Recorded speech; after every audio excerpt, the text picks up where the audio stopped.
The dense air inside the cave felt even heavier with the rustling of rocks falling around it. The hikers had barely had time to react before the ground crumbled beneath their feet, falling into a dark, cold darkness. When at last the noise of the rocks died down, they found themselves in a vast subterranean space with the walls of the cave extending upwards like gigantic pillars, and the ceiling seemingly so high that the human eye could not see the end. However, the most frightening thing of all was the silence. A silence so dense and crushing that it seemed to devour every sound, every whisper, every breath. They had come with the intention of exploring, but now they were trapped, with no way of knowing if there was a way out, or if they would ever see the light of day again.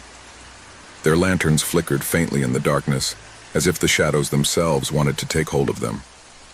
Dust-covered bodies with some superficial wounds from falls were trying to gather around a small illuminated area. Mark, the leader of the group, was the first to react, looking up at the cave walls for any sign of a way out. His breathing was rapid, his mind trying to process what had happened. Was there a way to escape? There didn't seem to be a clear path, just the cold, rocky walls that surrounded them. Emma, his longtime companion, came up to him, her face pale and full of fear. She didn't say anything, just held onto his arm tightly. "We have to look for a way out. This can't be the only thing," Mark said, his voice trembling but determined. The group, which had arrived as a simple excursion, was now caught up in something much more terrifying.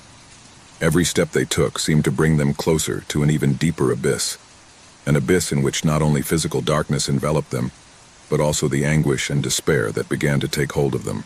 In the midst of the chaos and bewilderment, suddenly, something changed.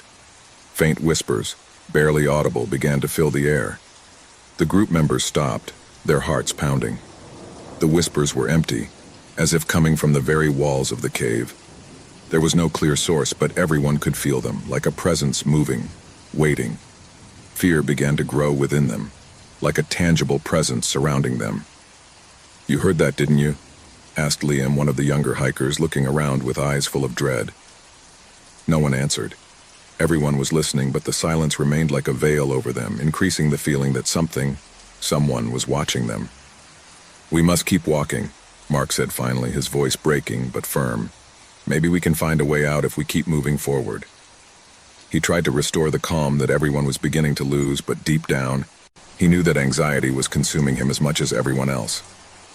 With slow steps, the group moved forward, their flashlights illuminating the contours of the walls. The sound of his footsteps echoed through the vastness of the cave, as if the echo of each movement multiplied, amplified by the darkness. The air grew denser with each passing second, and the feeling of being watched only intensified. They spent what seemed like hours walking in circles, but no matter how far they went, they couldn't find a way out. Each turn led them to a new fork in the underground labyrinth, but none seemed to lead to anything more than a new darkness, deeper and more unnerving than the last. The fear was accumulating like a constant pressure on her breasts. The flashlights began to flicker, as if the batteries were running low, but everyone knew that was impossible. They had checked the flashlights before entering. Something was interfering with the energy that fed them, and then they saw it. At the end of a corridor, just at the edge of the lantern light, a figure appeared. Tall, thin, and shrouded in shadows. Although they couldn't see him clearly, something in his presence was unmistakable. He wasn't human, not completely. His movements were slow but calculated, as if he were in no hurry. His figure seemed to merge with the darkness, and despite being several meters away from them, everyone felt a chill run down their spine.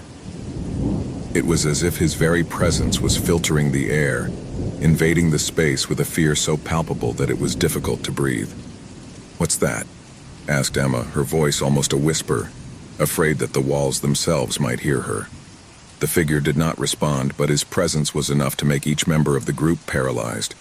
No one moved. No one spoke. Only the sound of his heavy breaths filled the air. Something inside them was telling them that if they got any closer, if they tried to move a single muscle, something terrible would happen. Suddenly, the figure moved towards them, slowly moving forward, its face never fully visible. Each step seemed to increase the weight of the fear that enveloped them. The tension in the air became unbearable, as if everything was about to break. Mark, fighting the terror that paralyzed him, took a step back, trying to get away from the figure, but something stopped him. An invisible force seemed to press on his chest, preventing him from moving. "We can't stay here," shouted Liam, but his voice was filled with panic and despair. He tried to run, but his legs didn't respond, as if the ground itself had become unforgiving, unable to support his weight. The figure was getting closer, and now Mark could see something that made his blood run cold. Instead of a human face, what he saw was a void, an abyss in the place of the eyes, where there was only darkness. The figure began to speak, but his words were incomprehensible, swept away by a distant echo that seemed to come from everywhere. "This is the end," the figure whispered, his voice echoing in their minds. "There is no escape from the abyss. This is where it all ends." Terror seized them in an instant. There was no way out, there was no hope. The abyss had claimed those who had tried to escape. Suddenly, the ground beneath his feet began to shake violently, and the echo of a distant scream, filled with despair and pain, echoed through the walls of the cave. The figure began to fade into the darkness, but his laughter, filled with mockery and emptiness, continued to reverberate in the ears of the hikers. The last memories they had before succumbing to the abyss were the laughter and muffled screams, and the sound of rocks falling on them, as if the cave itself was closing its doors forever.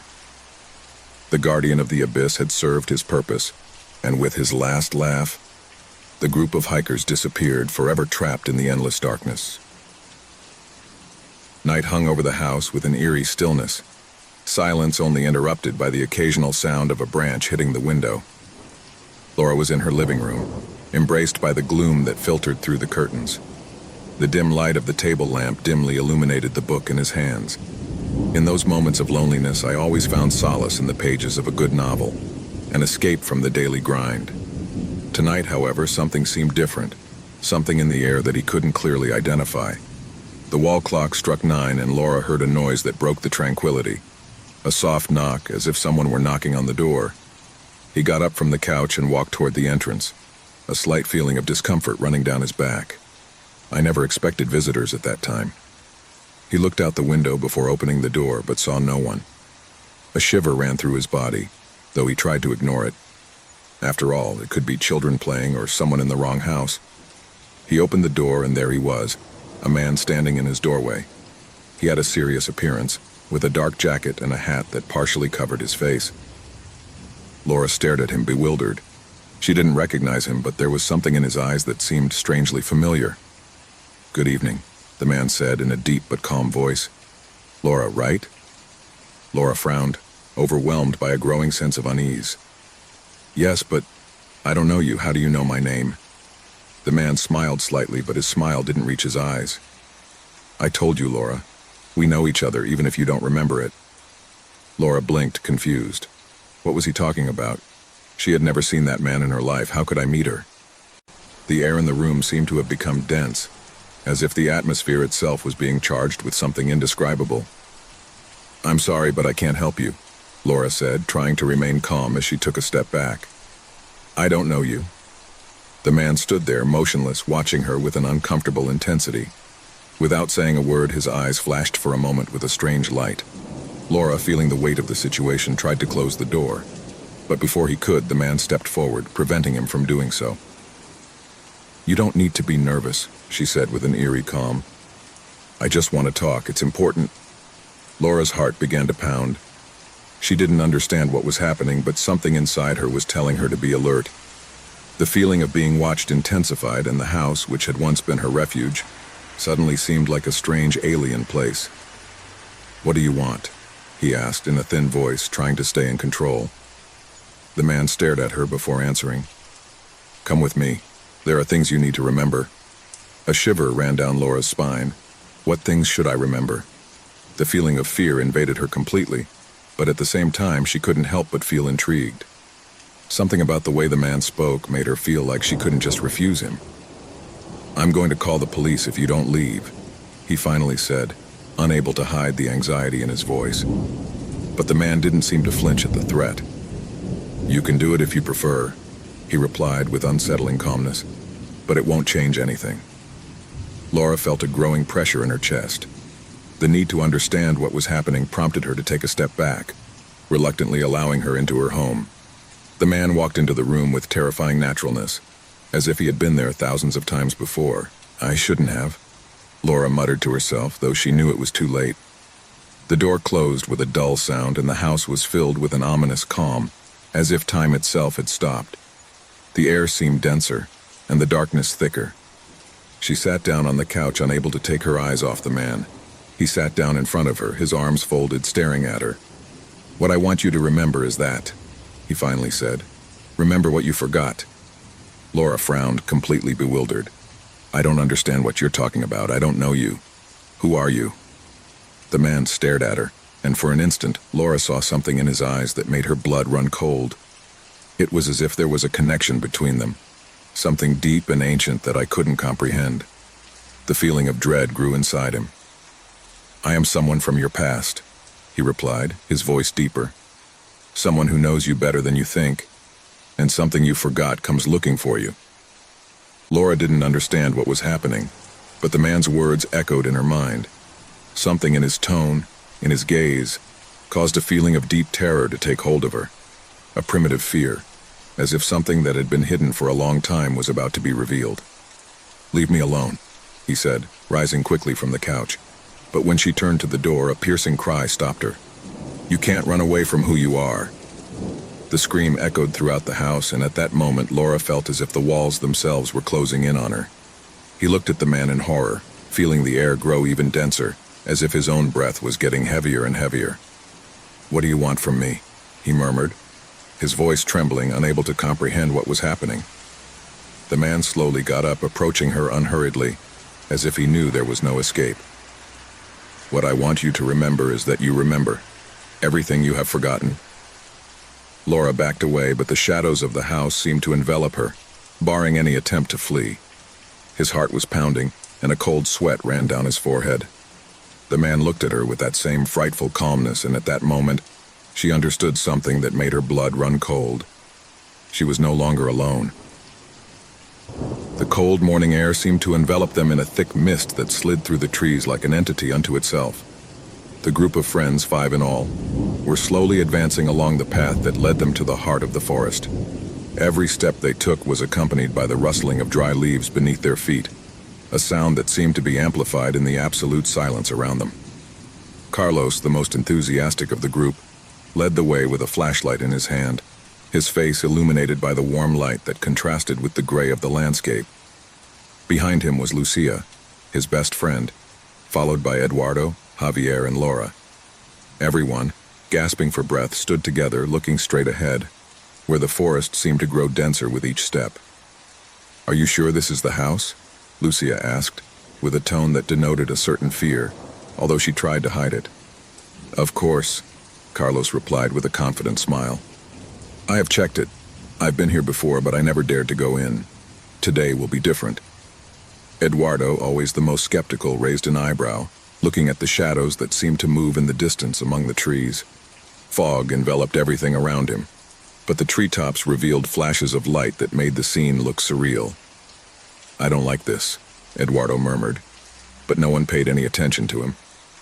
The group continued to move forward, ignoring the weight of fear that seemed to follow them, watching them at every step. Finally, after several minutes walking in silence, they arrived at a small clearing. There, hidden among the trees, was the house. The structure was old, with broken windows and wooden walls that showed the passage of time and decay. The house, however, seemed to have something that made it stand out from the rest of the landscape, a palpable energy, as if the whole place was charged with something dark, something ancient. The door of the house was ajar, which increased the bewilderment of the friends. "This isn't right," said Laura, who had always been the most cautious of the group. His eyes swept over the doorway and his stomach churned. Despite her fear, curiosity drove her to take a step forward. "It's okay," Carlos insisted, pushing the door effortlessly. "It's just an abandoned house. Surely there is only dust and cobwebs. Come on, let's go in." The group looked around. The trees, though imposing, could not hide the fact that something strange was happening in that place. The feeling of being watched did not disappear, but intensified. But the excitement of exploring the interior of the house overcame their instincts, and one by one they entered the hall. The air inside the house was heavy, dense, as if time itself had stopped there. The walls were covered with dark stains that, at first, were thought to be simple marks of moisture. However, as they progressed, something else became apparent. In the shadows of the main room, blurred figures could be seen, as if they were watching them from the corners, waiting.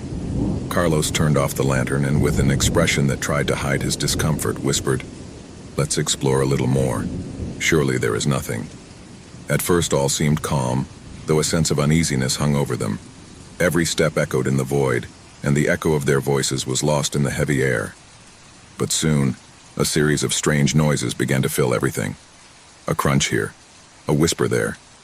Lucy shuddered and looked at the others, trying to see their faces, but the darkness had completely enveloped them. Eduardo took out his mobile phone to use the flashlight, but the screen flickered before turning off completely. "What the hell?" Eduardo growled, rubbing his eyes as if trying to clear the fog from his mind. It was then that a sound coming from the upper floor broke the absolute silence. A dull thud followed by something that seemed to be dragging on the floor. Lucia, visibly pale, gritted her teeth. "I don't like this," he said in a trembling voice. "There's something about this house, something that's not right." Carlos ignored her and began to climb the stairs, determined to explore. With each step, the sound of the creaking of the old wooden floor became more and more unbearable. Javier and Laura followed him closely, with fear marking his every move. Edward, for his part, remained in the hall, looking nervously at the shadows that stretched on the walls. Fear overwhelmed him, but he did not want to be the first to abandon the expedition. Upon reaching the second floor, the group found themselves in a long hallway, where open doors gave way to empty rooms. However, something else caught his attention. A room at the end of the hallway was closed with a rusty door that seemed to have remained intact despite the years. Curiosity, mixed with the growing sense of dread, pushed them closer. When they opened the door, an icy air enveloped them, as if time had frozen at that very moment. Inside, an ancient full-length mirror reflected their distorted images, as if they were seeing something that didn't belong there. Lucia's eyes widened as she saw a shadowy figure reflected in the glass. But when she turned, there was nothing behind her. The silence became absolute. The fear grew, and the shadows seemed to stretch all over the room, as if somehow the house itself wanted to devour them. "It's time to go," Eduardo said, his voice firm but nervous. He had had enough. However, before he could take a step back, the door slammed shut, leaving them trapped inside. The light from their flashlights flickered, and the sound of something heavy creeping in again was heard louder. Suddenly, an evil presence became apparent. Something ancient and powerful had been waiting, watching, and now at last it had decided to show itself. The air became denser, and the darkness around them began to come alive. A dull scream could be heard in the distance, the sound of something that was not human, something that had been part of that house long before they arrived. The walls seemed to shrink, the house creaked, and friends began to feel the pressure on their breasts, as if they were being crushed by an invisible force. The echoes of the screams began to multiply, and the feeling of panic took hold of everyone. A gasp escaped Javier's throat, and he collapsed to the ground. Lucia, terrified, tried to open the door, but her trembling hands could do nothing. A shadowy figure appeared in front of them, a tall, dark silhouette with empty eyes that reflected a darkness much deeper than the night itself. The evil that inhabited the house was there, manifesting itself in a tangible form, ready to reclaim what belonged to it. Carlos, trembling with fear, cried out, "Run!" But the figure's voice was louder, a deep, unnatural whisper creeping into their minds. "There is no escape. This is what belongs to me." Terror began to dominate everything. With no way out, no hope, the group of friends watched as the figure advanced towards them, absorbing the light of their lanterns, devouring their heat. The darkness swallowed everything.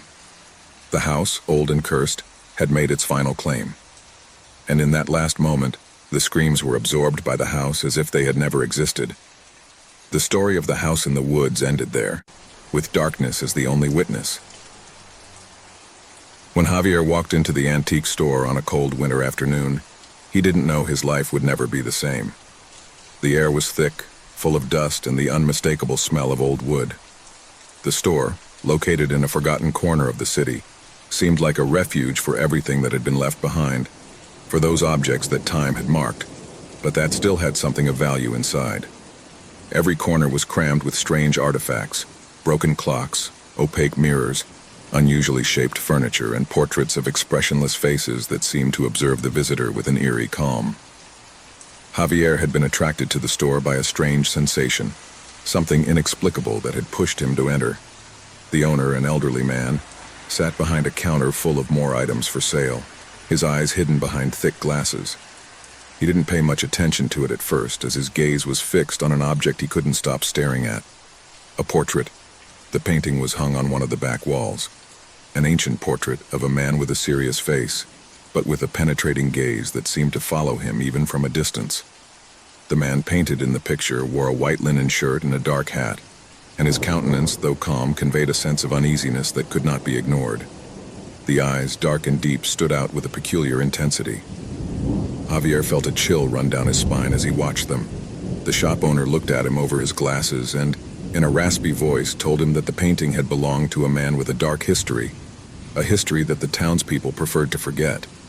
He said that no one in his right mind should buy it, but Javier, although bewildered by the old man's words, felt that something inside him was impelling him to take it. Maybe it was the feeling of being able to own something so unique, something with so much history. The old man, seeing that Javier was not going to change his mind, gave him the price, and finally the man took it. When he returned home, Javier hung the portrait on the wall of his living room, right in front of the sofa where he used to spend his nights watching television. At first everything seemed normal, although I couldn't help but feel a strange discomfort every time I looked at the painting. The eyes of the man in the portrait looked like move, but it couldn't be. I was sure I was imagining things. However, that feeling of discomfort grew with each passing day. One night, after a long day at work, Javier sat on his sofa, tired, and saw the portrait once more. This time the feeling was different. The eyes of the man in the painting not only followed him, but stalked him. No matter where he moved in the room, those eyes stared at him. A chill ran through his body as a cold sweat pooled on his forehead. He blinked several times, trying to get the idea out of his head. It couldn't be real. How could it? It was just a painting. But as the night wore on, the presence of those eyes made him feel more and more trapped.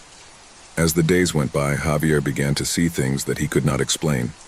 Sometimes, when he looked at the portrait, the man's eyes seemed to move slightly, as if they were fixed on him. Other times I felt something in the room change, as if the air was charged with a palpable tension. The shadows seemed to be longer than usual, and the noises in the house were intensifying. Creaking walls, barely audible whispers. He woke up in the middle of the night with the feeling that someone was watching him, and when he opened his eyes, all he saw was darkness. But he couldn't shake the feeling that those eyes were stalking him even in his dreams. The situation worsened when, one night, Javier decided to move the portrait to another wall, in an attempt to free himself from the growing sense of anxiety. However, in doing this, something strange happened. As he lifted the painting, a feeling of extreme cold came over him and a dark shadow seemed to cover the place. The eyes of the man in the portrait were staring at him, more intense than ever. At that moment, something changed in the atmosphere of the house.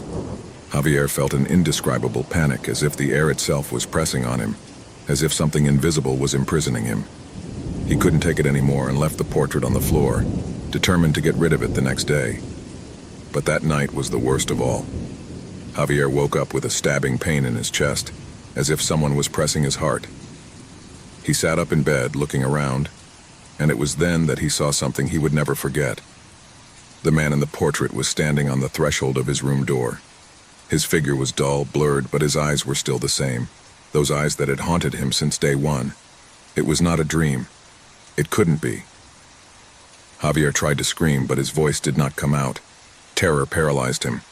The man in the portrait began to walk towards him, and with each step, the ground creaked under his weight. Javier tried to move, to get up, but his body did not respond. He was trapped, completely at the mercy of that evil presence that was advancing towards him. The man's eyes shone with a terrifying intensity, as if they had taken on a life of their own, as if they were devouring his soul. At that moment, Javier understood that the portrait was not just a painting. It was a prison, and he was the victim. Suddenly, an invisible force lifted him from the ground and dragged him towards the portrait. He tried to fight, but his strength was fading. The man in the painting watched him unhurriedly while Javier fell to his knees in front of him. At that moment, the air became heavy, almost unbearable, and everything around him began to crumble. The ground beneath his feet disintegrated and the walls faded into darkness. Javier was being absorbed by the painting. In a last-ditch attempt to escape, he managed to turn and see the portrait before being completely consumed. The man in the portrait was looking at him with a satisfied expression, as if he had served his purpose. At that moment, Javier understood that he had been chosen. The portrait had not only stalked him, but had claimed him. The house fell silent. The portrait continued to hang on the wall as if nothing had changed. Nobody knew what had happened to Javier. No one knew that, in that painting, there was now a new look, a new pair of eyes that would follow anyone who dared to observe it, catching the next victim just as it had done with him. The cursed portrait was still waiting in silence, ready to claim whatever was necessary to satisfy his eternal hunger. In the darkness of the night, a dull roar filled the air. The accident had been brutal. A roar of metal and glass exploding, the sensation of a violent jolt, and then emptiness. Samuel had lost consciousness. The last image in his mind was that of a blinding beacon of light coming from a fast-approaching car. I didn't remember anything else. When he woke up, his body felt strange, heavy, as if he was completely asleep. He tried to move his fingers, but the stiffness was almost unbearable. Where was it? The air was dense, cold. The first thing she noticed was that she wasn't in the hospital. Instead of the cold, white walls of an emergency room, he was reclining on a hard seat in a vehicle. At first, he didn't understand. He was in a funeral car. The smell of wood and what looked like melted wax enveloped him. The dim light came from a low lamp on the roof of the vehicle, barely illuminating the faces of the other passengers. Samuel blinked several times, waiting for his eyes to adjust. The funeral car was in motion, and the shadows inside it danced with the swaying of the road. He looked straight ahead, where the driver seemed not to pay attention to him. The figure was barely visible, shrouded in shadows, and the steering wheel was spinning incessantly, with no human movement to be perceived inside. Samuel tried to speak, but his throat was dry. He looked around. To his right was a figure wrapped in what looked like a black cloak. The face was covered by a white mask, expressionless. A shiver ran down his spine. To his left, a woman with long black hair sat with her eyes closed, with an expression of absolute detachment. He seemed not to notice his presence in the least. The air was permeated with a silence that penetrated the bones. Suddenly, the vehicle went around a sharp curve, and the sound of muffled laughter could be heard in the distance. It was like a vibration in the air, something ethereal, as if it came from a different dimension. Samuel couldn't understand it. I couldn't comprehend what was happening. Everything in his mind seemed to be woven in a tangle of confusion. He looked straight ahead again, and there in the driver's seat there was no face, only a dark figure, the silhouette of a humanoid being, who did not seem to move at the pace of the chariot. The vehicle continued its journey as if it had no end. Samuel felt a sudden terror in his chest. I didn't know what was happening, but I knew I couldn't be there. The lights flickered, and with each flash he saw something else in the other passengers. Something I couldn't clearly identify. The woman to his left seemed to have changed her position. Now she was staring at him, her eyes empty, like bottomless pits. An intense cold ran through his body, and his breathing became erratic. It was not possible that he was seeing it. Or is it? Suddenly a terrifying thought crossed his mind. He was not alone in the car. At least not in the way I thought so. He looked around once more. The other passengers sat in an eerie calm. No one moved, no one spoke. The two men in the back of the vehicle, both in dark shirts, did not appear to be alive. They were like statues. In the blink of an eye, Samuel noticed something strangely familiar surrounding them. The air no longer smelled of damp or wood. Now it smelled of damp earth, of something rotten and moldy. The feeling of panic enveloped him again. Something was not right. Involuntarily, his hands tried to hold on to the seat, but he noticed that his fingertips were purple, as if he had been motionless for hours. He couldn't move. He felt a knot in his stomach, as if an invisible weight was crushing him. A whisper broke the silence, just a murmur coming from the seat next to him. "Have you noticed?" The voice was low, almost inaudible. Samuel turned quickly to the woman to his left, who was now closer, almost as if she had moved towards him without him noticing. His face showed no emotion, but his presence was imbued with an indescribable air, as if his very soul were broken. "Don't be scared," she said, as if reading her thoughts. "This is the chariot of the dead. All who travel in it no longer belong to the world of the living." Horror flooded him. The woman's words were etched in his mind, and his eyes began to frantically search for a way out. But the vehicle had no windows. It was a lifeless container, a mobile prison. The woman continued in a barely audible whisper, "You have no turning back. The journey has already begun." Samuel tried to get up, but his legs were frozen, as if he couldn't move them. The other passengers watched him with an eerie calm. Nobody did anything. The driver was still guiding the vehicle in the endless darkness. The sounds of the engine and the road mingled with a strange buzzing in his ear, as if everything was a nightmare from which he could not wake up. Suddenly a laugh resounded in his head. She was not human. It was a deep sound which seemed to come from the very bowels of the universe. Samuel tried to cover his ears, but he couldn't stop him. It was as if that laughter was permeated in the air like an eternal curse. The passengers' faces distorted before their eyes. The woman's figure began to fade and form something horrible, something she could not comprehend, but which her instincts told her she should fear. Samuel was trapped in a dimension between life and death. I couldn't understand why or how I had gotten there, but I knew that the sense of danger was more real than ever. Everything around him was beginning to crumble, and the chariot continued to move forward endlessly. Suddenly, a lash of pain ran through his body, as if a torrent of electricity had passed through him. The world began to turn, and his vision became cloudy. At that moment, the figure in front of him in the driver's seat became more tangible. The faceless shadow now stared at him, and the driver's bony, skeletal hands adjusted the steering wheel with terrifying dexterity. "There's no turning back," the figure said, his voice raspy echoing in his mind. "The dead travel into eternity."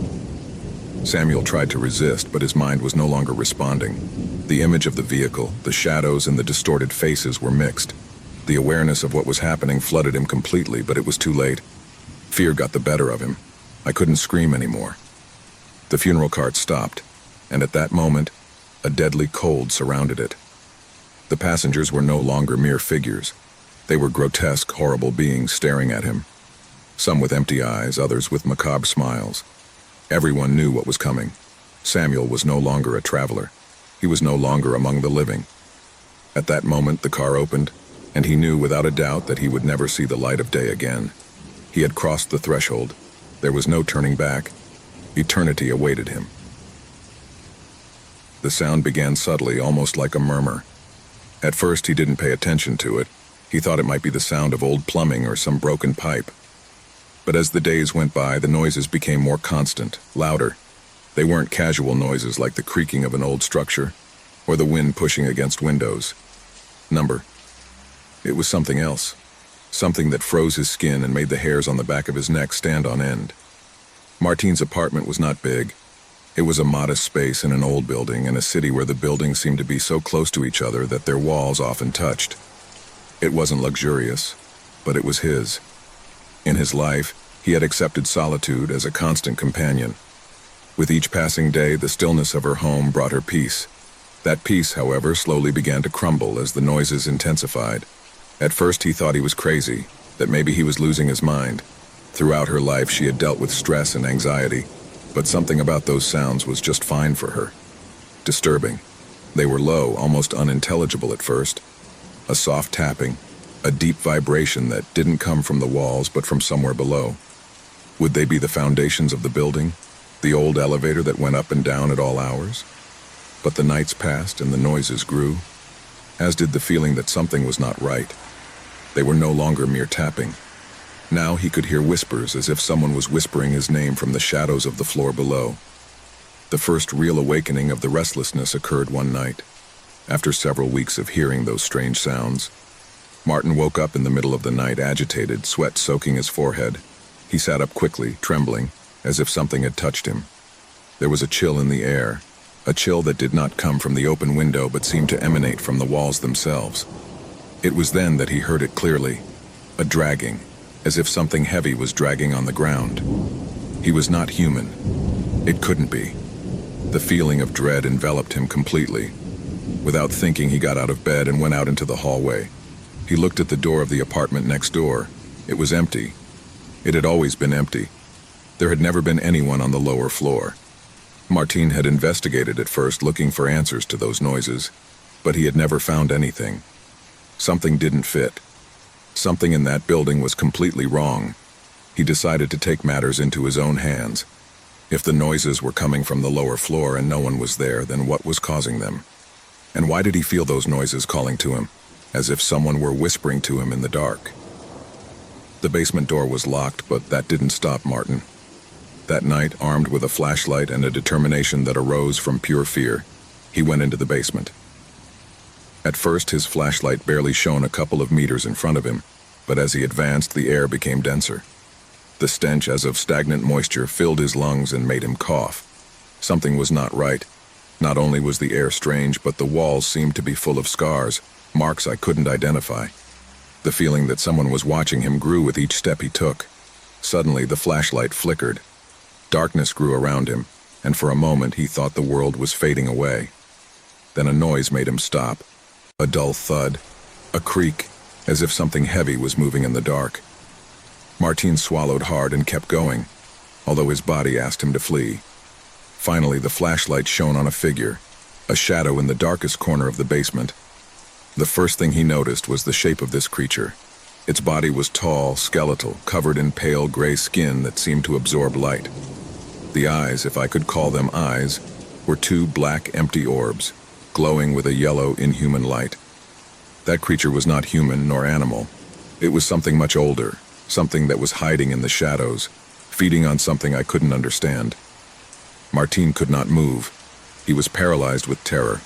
The creature, with slow but sure movements, began to crawl towards him.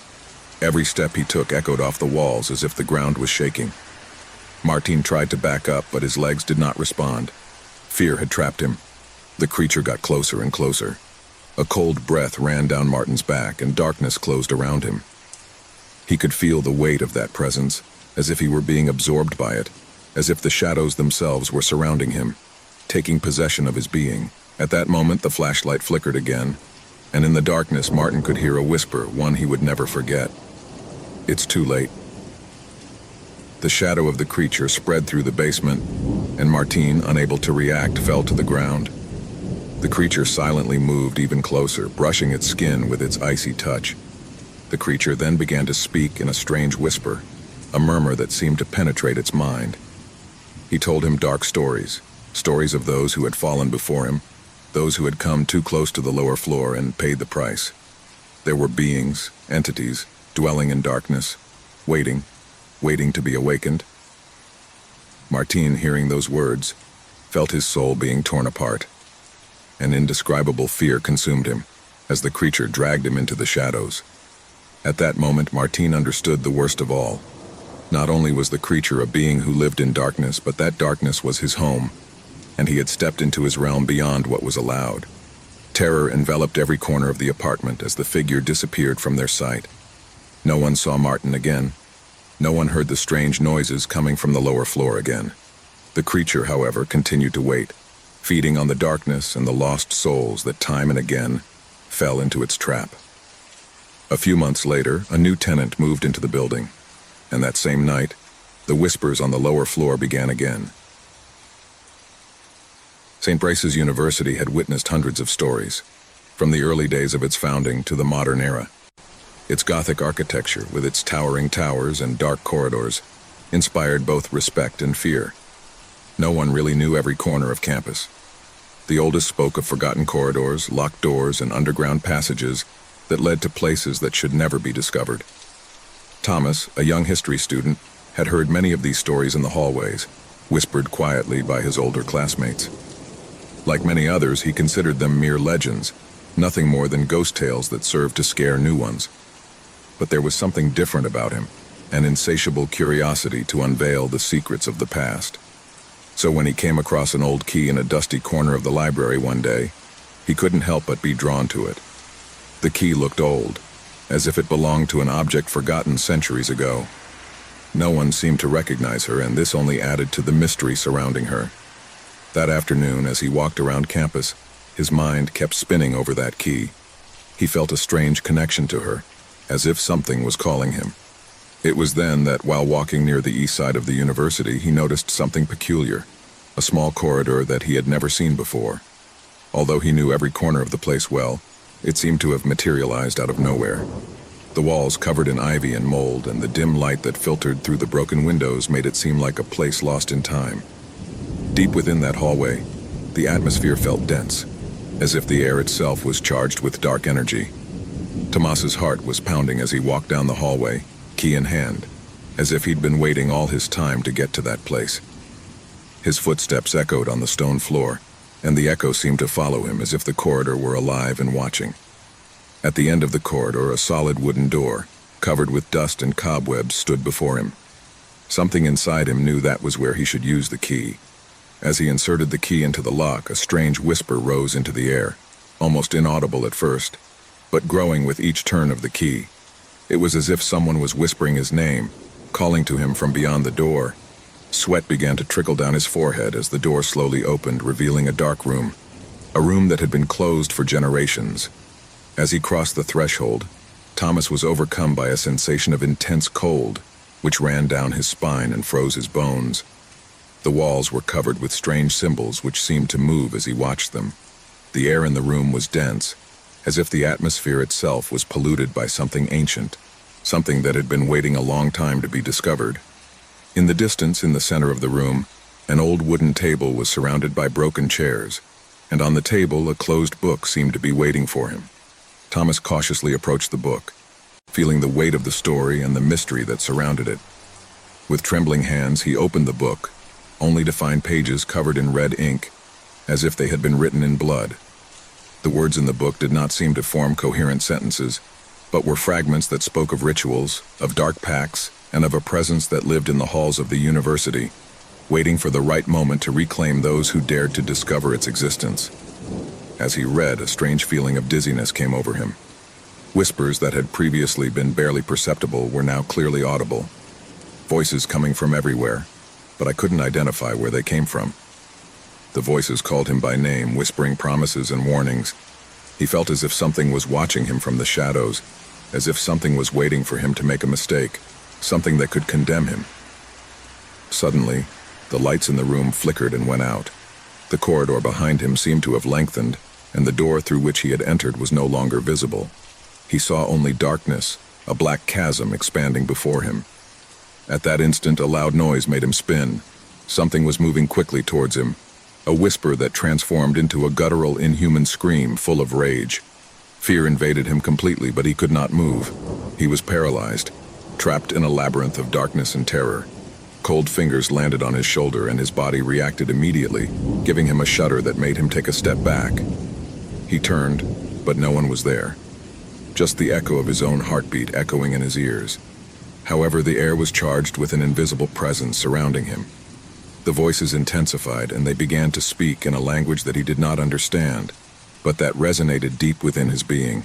His eyes widened as the figure of a woman appeared in front of him, her face haggard, her eyes empty of emotion, but filled with infinite sadness. Thomas tried to scream, but his throat didn't respond, as if something was choking him from the inside. The woman began to walk towards him, and with every step she took, the ground shook slightly. When he was in front of him, his lips moved slowly, but the words did not reach his ear. It was not a human language, but something more primitive, something that belonged to a lost age. Suddenly, Thomas felt a pressure on his chest, as if the air itself was crushing him. The woman stretched out her hand towards him, and at that instant the lights came back on, but the room was completely transformed. I was no longer in the dark and dusty place, but in an ethereal space outside of time, where everything looked distorted, as if the world itself was broken. It was as if he had been transported to a place that did not belong to reality. The voices surrounded him, and now he could see them. Shadows of human figures, all with the same empty and sad expressions, all whispering but not saying anything he could understand. The shadows closed in on him, and as they surrounded him, an excruciating pressure took over his mind. He wanted to scream, but the words choked in his throat. Finally, the woman spoke, and this time her words were clear, though filled with overwhelming darkness. The corridor is alive. It always has been. All those who have crossed its doors have been claimed. And now, it's your turn.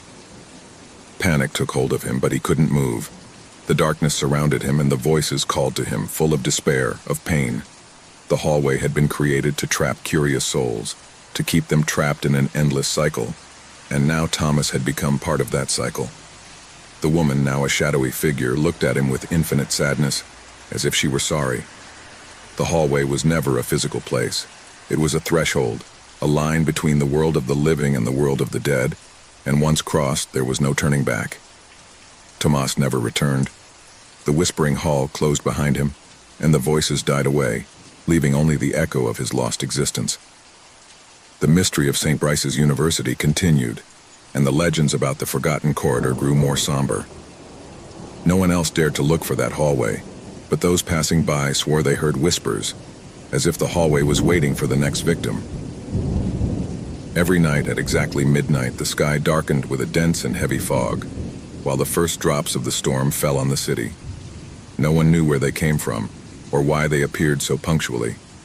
It seemed like a blessing at first, freshening the air and bringing relief to the sweltering warmth of the city. But as the days went by, the rain began to awaken something much darker, something that no one dared to understand. At 12 o'clock, the first drops fell gently, followed by a rain that intensified rapidly. No one dared to leave their homes when the sound of the storm began to fill everything. It was as if the rain had a life of its own, a being that felt strangely aware, as if it were watching. But the most disturbing feature of those rains was not only their arrival. They were the whispers. As the rain fell heavily, the wind rose, dragging with it voices, incomprehensible murmurs that ran through the empty streets. No one knew where they came from, but every night the whisper grew louder, closer, as if someone was right behind them, breathing into their necks. The figures also appeared, blurred shadows that faded when they were directly observed. Human silhouettes, but with an anomaly. Whenever they looked out into the rain, those figures would disappear into the mist, as if they had never been there. Still, everyone knew they were there, lurking in the dark. The first to notice something strange were the children, small creatures that, without understanding the danger, played in the rain. But the laughter soon turned to terrified screams. Those who played near the storm began to see those figures, and some even swore they had touched them. They said that the sensation was as if the figures' hands were cold and wet, and when they touched them, they felt a pressure that made them shudder to the bone. Worst of all, when the children tried to run away, something stopped them. Their feet were glued to the ground, as if the earth itself were holding them back, as if an invisible force was dragging them back into the rain. That's when the city began to speak. The elders knew something. Everyone knew the legend, although no one dared to tell it out loud. They said that long before the city was founded, there was a small town that fell under a curse brought by an eternal storm that fell every midnight, bringing with it fear-feeding figures. No one could escape, and no one survived to tell what happened. The city had been built on the ruins of that village, but the rain, according to the elders, never went away. I had been waiting. One night, after several days in a row of heavy rains, a group of young people decided to investigate. Armed with flashlights and cameras, they drove into the center of the city, hoping to find a logical explanation. The rain began to fall with the same precision as always at 12 o'clock. As they walked through the deserted streets, the wind began to rustle, but this time it was different. The murmurs were not just whispers, they seemed like words that crept into their minds. At one point, one of the young men, Thomas, began to speak loudly, as if responding to someone. The others tried to stop him, but he kept walking, his eyes empty as if he were in a trance. "We can't escape. There's no way out," he murmured, his voice cracking with fear. "They are waiting for us. They are always here." The rain was falling harder now, and the murmurs turned into screams, distorted voices that filled the air with despair. The figures began to appear, gliding in the fog, slowly moving towards the group of young people. Some tried to flee, but their feet were no longer responding. Something was holding them back. Those who dared to look back saw those figures getting closer and closer, and although the shadows were vague, they could sense the presence of something much more sinister. Suddenly, one of the figures stopped in front of Thomas. His face was shrouded in shadows, but his silhouette was clear, a human figure standing in front of him. Thomas stretched out his hand as if he wanted to touch it, but the moment his fingers brushed against the figure, a heart-rending scream filled the air, and the shadow vanished into the mist, leaving only the feeling of an icy hand taking hold of his heart. The others screamed as they saw Tomas fall to the ground, his body stiff, his face distorted by terror. No one could understand what had happened. They had tried to escape, but something kept them trapped in that place. The air was getting denser, as if the storm was absorbing all the light, leaving only a dense, heavy darkness that surrounded them completely. That's when they started to see something even more terrifying. Out of the shadows emerged hundreds, perhaps thousands of figures, all with the same empty faces, all approaching with frightening slowness. The shadows intertwined, forming a mass, as if they were united by an invisible force. The air was filled with whispers, murmurs of voices speaking in forgotten languages in low, guttural tones that penetrated the brain. Some of the young men tried to run again, but their bodies were no longer responding. They felt that the city itself was holding them back, that the ground was sticky, as if the earth was alive and dragging them in. The rain was falling harder, and the air smelled of dampness, of putrefaction. Suddenly, a large shadow emerged from the center of the city, larger than all the others. Its silhouette was huge, imposing, and seemed to be made of fog, but so dense that it seemed solid. "Fears are never forgotten," whispered a deep voice echoing through the air. "We have fed off the city for generations. This rain, this storm, is nothing more than a reminder of what we left behind." The young people, paralyzed by terror, could barely move a finger. The figure drew closer, and as he did so, the whispers increased, mingling with blood-curdling screams and sobs. There was no way to escape. The whole city seemed to be alive, breathing, stalking, waiting. Then, with one last whisper of despair, the young people were swallowed by the shadows. The figures vanished as quickly as they had appeared, and the rain stopped. At dawn, when the sunlight finally reached the city, everything seemed to be calm. But in the streets, on the walls of the buildings, there remained the marks of those who had disappeared, marks that would never fade. The midnight rain had claimed others, and the city, already lifeless, was left waiting for the next storm, the next victim. And each night, at exactly midnight, the drops began to fall once more, followed by the whispers and figures that were always there, waiting. Ever since he moved into the old apartment building, Javier had felt a strange presence. It wasn't something tangible, but a nagging sense of being watched. The building, with its narrow corridors and mold on the walls, seemed to have a life of its own. However, what worried him most was not the age of the place, or even the strange noises during the night. What really disturbed him was the absolute silence during the day, as if the building was waiting for something or someone. When Javier signed the contract, he was excited. He had been looking for a place where he could live alone, a refuge where he could focus on his work and be away from the hustle and bustle of the city. The price was incredibly low, almost too good to be true, but the realtor, an older man with a serious look, assured him that there would be no problem. However, he did not tell her everything. The first night was quiet until something strange happened. Javier woke up in the middle of the night, startled by a feeling of discomfort. "I felt like something wasn't right, but I couldn't identify what it was." The air in his apartment was heavy, dense, as if someone was standing in the same room watching him. At first he thought it was darkness playing tricks with his mind, but when he looked down the hall, he could swear that he saw a slowly moving shadow. It wasn't the first time she'd moved. I had been to several places before, and I had never experienced anything like it. Even though I was used to moving and living in new places, something about this apartment seemed different. The air was charged with an energy that kept him alert, a heavy energy, as if something was trapped in that place and couldn't escape. At first, Javier tried to ignore him.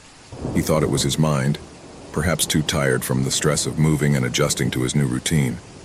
But as the days passed, the feelings of discomfort only got worse. Every time he found himself in the hallway, he felt something following him. But when he looked back, there was nothing. It took several weeks before he decided to investigate the apartment's past. The realtor hadn't told her much about the previous tenants, only that the unit had been empty for several months. Javier felt that he needed to know more, as if that knowledge could help him understand why he felt that he was not alone.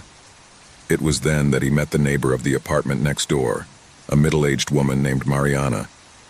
She was sitting in the doorway, apparently waiting for someone to come by. Javier, with his natural curiosity, approached and struck up a conversation. "Do you know anything about apartment 304? He asked, pointing to her door. Mariana stared at him for a few seconds before answering. Something in his eyes didn't seem to want to talk about it, but finally, he sighed. "That place, he's not like the others," he said quietly. "The last tenant disappeared." Nobody knows what happened to him, but the building was never the same after that. Javier frowned, confused. Did it disappear? How? What do you mean he was never the same? Mariana looked at him again, this time more cautiously. That person never came back. It wasn't a simple abandonment, you understand? It was as if it had vanished. And after that, strange things started to happen. People have stopped living there, they have had experiences. Nobody wants to talk about it, but maybe you should leave before something happens to you. Javier felt a chill run down his spine. He didn't know if what Mariana was saying to him was a joke, a superstition, or something more serious. However, he couldn't ignore the lingering feeling he had since moving in. It was as if the apartment was imbued with a dark energy that constantly surrounded him. That night, as he was getting ready for sleep, he heard a soft whisper coming from the hallway. It was almost inaudible, but enough to startle him. I didn't understand where it came from, but I couldn't stop thinking about what Mariana had said. The feeling of being watched intensified, as if something was waiting outside his door, waiting to enter. Determined to find out the truth, Javier began to investigate more about the apartment. In the building manager's office, he gained access to the old records. There he found an entrance that mentioned the last tenant of 304, a man named Ivan Paredes. According to records, Ivan had been an ordinary man with no criminal record, someone who had lived in the building for nearly 2 years before disappearing without a trace. There were no signs of a struggle in his apartment. There was nothing to indicate that something had gone wrong, except for the nagging feeling that something had vanished. No one in the building seemed to know more, but Javier could sense that there was something dark hiding, something he couldn't fully comprehend. As the days passed, the presence in the apartment became more intense. Every night, Javier woke up with the feeling that someone was in his room, standing next to his bed, watching him in silence. At times, he felt cold breathing on his face, and when he turned around, he found no one. The shadows seemed to move along the walls, twisting and changing shape as if they were taking on a life of their own. The straw that broke the camel's back was when, one night, Javier woke up to find his mirror fogged up, but with something written on it. The letters seemed to form slowly, as if something invisible was writing the words in the cold mist of the glass. "I'm looking at you," he said. Fear took hold of him, and he knew he could no longer ignore it. It was as if Ivan, the former tenant, had never left the place. Something in his spirit had been trapped, doomed to wander around the apartment looking for a way to communicate. Javier tried to seek help, but all efforts were in vain. No one in the building seemed willing to talk openly about what was going on there. Mariana refused to say more, and the other neighbors simply walked away as if afraid to face the truth. Javier tried to do everything he could to flee from the presence, but he was trapped. One day, when he entered his apartment, the door slammed shut behind him and the light went out. It was completely dark, unable to move or find a way out. He felt a pressure in his chest, as if someone was choking him, and then he heard a voice, soft but clear, whispering in his ear, "I'm waiting for you." The door slammed open, and Javier ran out of the apartment, trembling with terror. He knew that something in the apartment would not let him go. It had been an illusion to think that he could escape the curse that had taken over the place. Fear would haunt him forever. The spirit of the last tenant, Ivan, would never leave him. Somehow, Javier had now become part of the cycle, and the apartment would follow him, trap him in its web. It didn't matter how far it went. The darkness would always find its way to him, and there would be no escape. The last tenant was not just a story of a lost spirit, but of a far more powerful force, something that transcended death and life itself, something that could never be forgotten. In a remote place where time seemed to have stopped and the wind whispered forgotten secrets, a small village lay hidden among the mountains, almost beyond the reach of man. In the distance, the mountains rose as guardians of a past that had been erased from the memories of the world. Stone houses, old and crumbling, lined the cobblestone streets, but there was no sign of life. No one lived there. The heavy air of humidity and silence enveloped the town, as if the environment itself had decided to forget its existence. The few broken windows seemed to watch those who dared to approach, their shards of glass reflecting a distorted image of the outside world, as if the place refused to be part of reality. A group of 5 travelers, tired from their long journey, arrived on the outskirts of the town. In their search for a refuge where they could rest, they were attracted by the stillness that emanated from the village, believing that perhaps there they could find relief from the exhausting road that had led them there. With backpacks slung over their shoulders and faces scarred by the sun and fatigue, they entered without hesitation, ignoring the strange premonition that was beginning to form in their hearts. It was a gray afternoon, the sky covered by dense clouds that gave a glimpse of a dim light.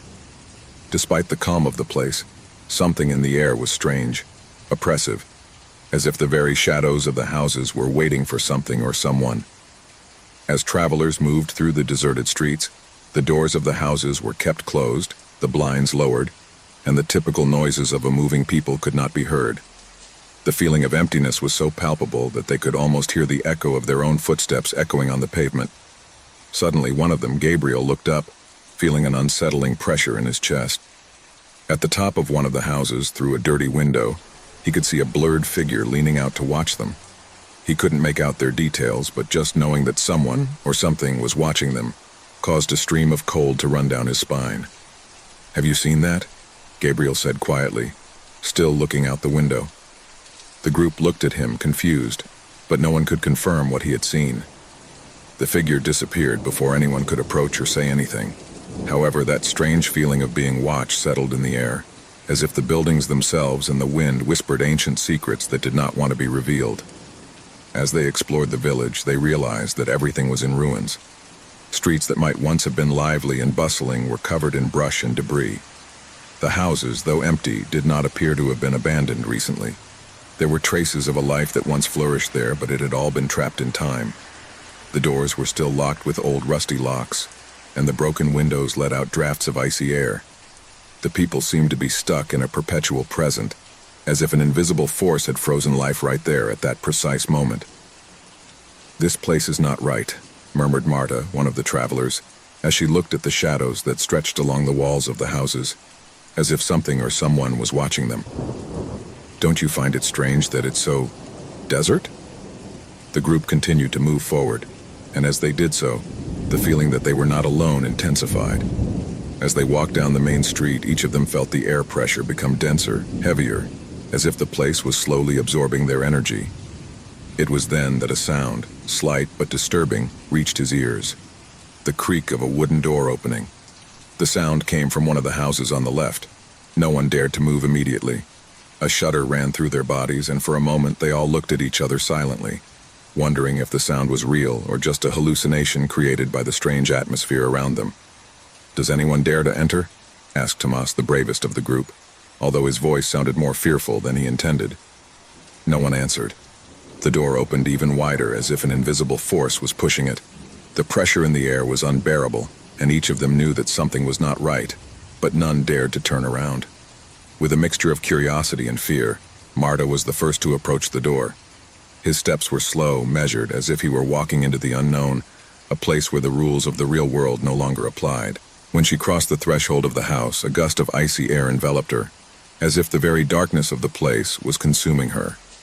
The interior of the house was gloomy, with furniture covered in dust and cobwebs. The walls, decorated with old landscape paintings that may once have been beautiful, now showed only distorted faces, as if the portraits in the painting reflected the tragedy of the place. A shiver ran through his body.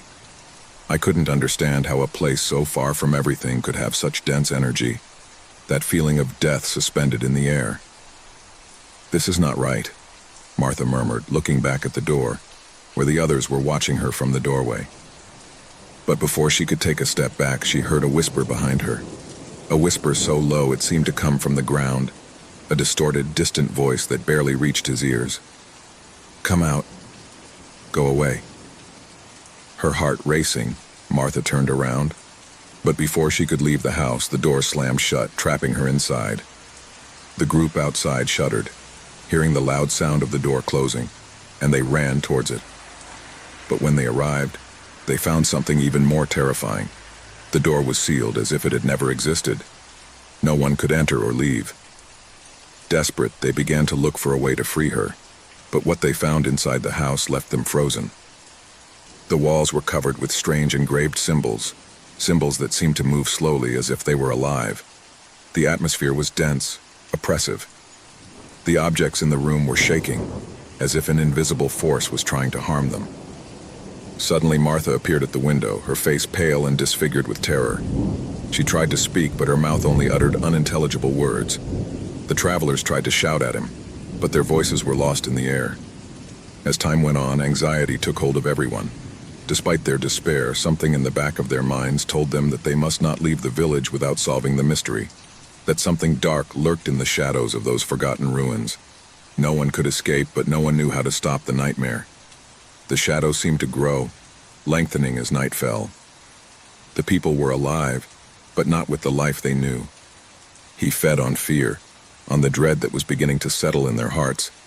As the hours progressed, the figures began to appear again in the broken windows, staring at them with empty eyes, the eyes of those they never forgot.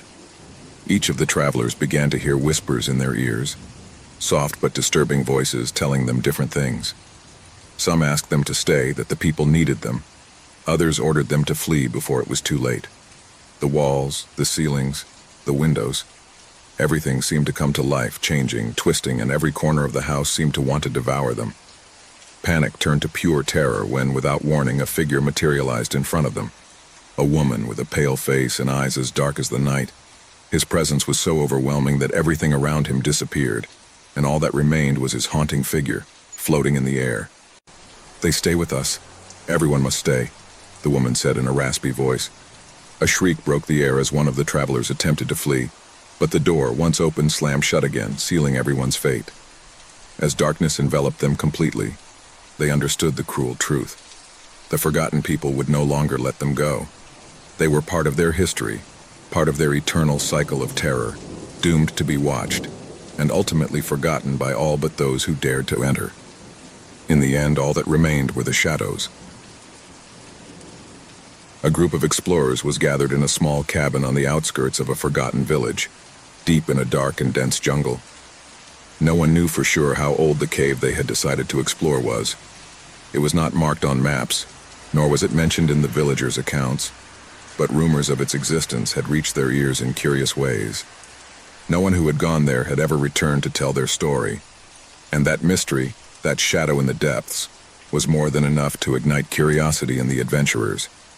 The expedition was composed of 5 people, each with specific skills and knowledge. Luis, the leader of the group, was an experienced geologist who had explored various rock formations around the world. Marta, the youngest on the team, was a biologist with a special talent for studying underground ecosystems. Jorge, a former military man, had been recruited because of his survival prowess and tactical skills. Isabel, a photographer and journalist, was there to document the entire journey and capture the evidence of the inexplicable. Finally, there was Daniel, an old friend of Luis, who had agreed to join out of a simple passion for the unknown, although he did not share the same adventurous energy as the rest. They were standing in front of the cave entrance, a large crack in the rock that seemed to swallow everything around it. The icy wind blowing from within was but a harbinger of what awaited them in the depths. The air was laden with thick humidity and a feeling of tightness that made them feel as if they were being watched. Luis gave the signal, and one by one they began to enter the darkness. At first the cave seemed calm. His footsteps echoed on the walls, and the echo lengthened strangely, as if the cave had a life of its own. The light from the flashlights they carried did not illuminate more than a few meters, which increased the feeling of being lost in an endless labyrinth. The walls were covered with moss and lichens, and the air was permeated with a rancid and unpleasant smell. As they advanced, the corridors seemed to narrow, forcing them to walk closer to each other. Suddenly, Marta stumbled upon something. As he looked down, he discovered a strange mark on the ground, a series of symbols carved deep into the rock, so old that they seemed to crumble when touched. "Look at this," he said, his voice trembling slightly. "These are not common symbols. They seem rituals, as if someone had left some kind of warning." Luis bent down to examine the marks. It makes no sense. He shouldn't be here," he murmured, his eyes sweeping over the unusual figure. Isabel began to photograph, and the flash of the camera lit up the walls for a moment. At that moment, something strange happened. There seemed to be a flicker of light at the bottom of the tunnel, a fleeting silhouette that appeared and disappeared so quickly that no one could make out what it was. Fear began to settle in their hearts. "Did anyone else see that?" asked Daniel, his voice barely audible, as if he feared breaking the silence that had gripped the cave. We must move on, Luis replied, with a firmness that could not hide his growing concern. However, Marta and Jorge seemed undecided. The fear was there, palpable in the air, but his drive to unravel the secrets of the cave was stronger. They continued to advance, and the cave began to change. The walls, once flat and smooth, began to be covered with strange marks and drawings, symbols that seemed to move with the passage of the explorers. The sound of his footsteps became heavier and heavier, as if the cave itself was absorbing his energy. Suddenly, Isabel screamed, her pale face lit by the light of the flashlight. "Look at this," he said, pointing to one of the walls. On the rock, the markings seemed to have come to life, forming figures that shouldn't be there. Twisted shadows of creatures that have never been seen before, or at least not in this world. The scout's eyes widened. The atmosphere had become dense, unbreathable, as if the place were becoming aware of its presence. But the worst was yet to come. As they went farther in, the air became even heavier, permeated with palpable fear. Suddenly, the ground began to shake. A rumbling sound, deep and distant, could be heard through the walls, as if something gigantic was waking up from a long sleep. The cave was not simply a geological formation. It was something much darker, something alive, something that should not be disturbed. The tremor intensified, and murmurs began to be heard from all directions. Like distant whispers, fragments of words that they could not understand, but that caused a deep shudder in their bones. "We have to get out of here," Jorge said, his voice agitated with panic. But when they tried to turn back, they realized that the road they had come by was no longer there. The cave seemed to have changed. The corridors were no longer the same, and the markings on the walls now glowed with a reddish light, as if they were pulsating with a life of their own. A figure appeared in front of them, standing in the hallway. She was tall, dressed in a dark cloak that seemed to float in the air. His face was covered by a mask, but his eyes shone with an unearthly intensity, filled with an unfathomable emptiness. The figure stretched out a hand towards them, pointing at them, and in that instant, a wave of terror invaded their hearts. The scouts tried to run, but the figure surrounded them. The air began to become dense, heavy, as if it were almost impossible to breathe. "What do you want from us?" shouted Marta. But the figure did not respond. Suddenly, a gust of icy wind enveloped them, and the cave seemed to open into a gigantic crevice, swallowing them in the darkness. Luis was the first to wake up, alone, in the back of a huge chamber, with the others missing. The cave was now completely silent, with no signs of life. But as he got up and began to walk, he realized that the ground was covered with bones, remnants of what had been before him. And worst of all, when he looked back, he saw the figure, closer than ever, advancing towards him. His scream was drowned out by the noise of the cave, and all that remained was its echo. The cave of oblivion had claimed his soul. No one would get out of there alive. Horror, terror, and panic hung over them like an endless nightmare, and the cave was sealed once more, awaiting its next victim. The old house on the outskirts of the city seemed to be an ideal retreat for a man tired of the hustle and bustle of modern life. From the first moment he walked through his dusty yard and observed the crumbling walls of the house, something inside him told him that this would be his new abode. He had fallen on hard times, and the desolate place offered a kind of silent peace. The house was large, with long hallways and steps that creaked with every step. The air seemed thick, as if he was waiting for something, but the man didn't pay much attention to it. He was accustomed to solitude, and his life had always been a kind of emptiness, only full of work and misery. He did not expect that the house would change him, much less that it would awaken something in him that would haunt him until the end of his days. The man, whose name was Andrew, had acquired the property for a fraction of the original price. It didn't matter that the house was in ruins. He was determined to restore it, and that would be his project. It was all I needed, a purpose. At first, everything seemed normal. The house was full of dust and cobwebs, but nothing he couldn't clean and repair. However, on the second day of his move, while inspecting the basement, something strange happened. When he walked down the creaky stairs, he noticed an antique door that was slightly ajar. I had never seen that door before. It wasn't in the plans of the house, nor in the descriptions the realtor had given her. He decided to investigate. As he approached the door, a strange sensation ran down his spine. Something in the air was heavy, as if something was watching him. But Andrew was not one to be easily intimidated. He decided to open it. As he did so, a deafening creak filled the room. as if the world was complaining about that door opening. On the other side, he found a room that had been locked for many years. It was not a common room. He was completely isolated from the rest of the house, as if he had never been a part of it. The room was empty, save for an old wooden chair, worn by time. But what really gave him a chill was the mirror hanging on the wall. The frame was covered in dust, but what really disturbed him was his reflection. He saw himself, but in a strange way, as if something or someone else was there with him. He didn't flinch. He thought it was just an illusion brought on by the darkness. However, upon closer investigation, he found something even more disturbing. In one corner, under a layer of dust, was a small pile of personal belongings. Small memories that clearly weren't his.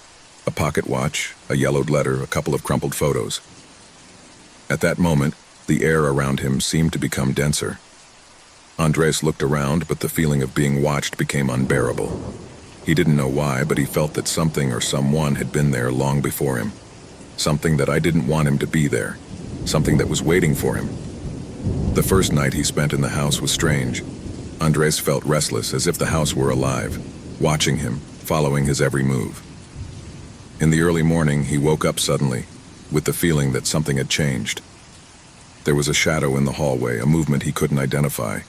At first he thought he was dreaming, but when he got up, he realized that the lights in the house were off, and the only thing illuminating the darkness was the faint moonlight coming in through the broken windows. He tried to ignore it, but that nagging sense of being watched began to intensify.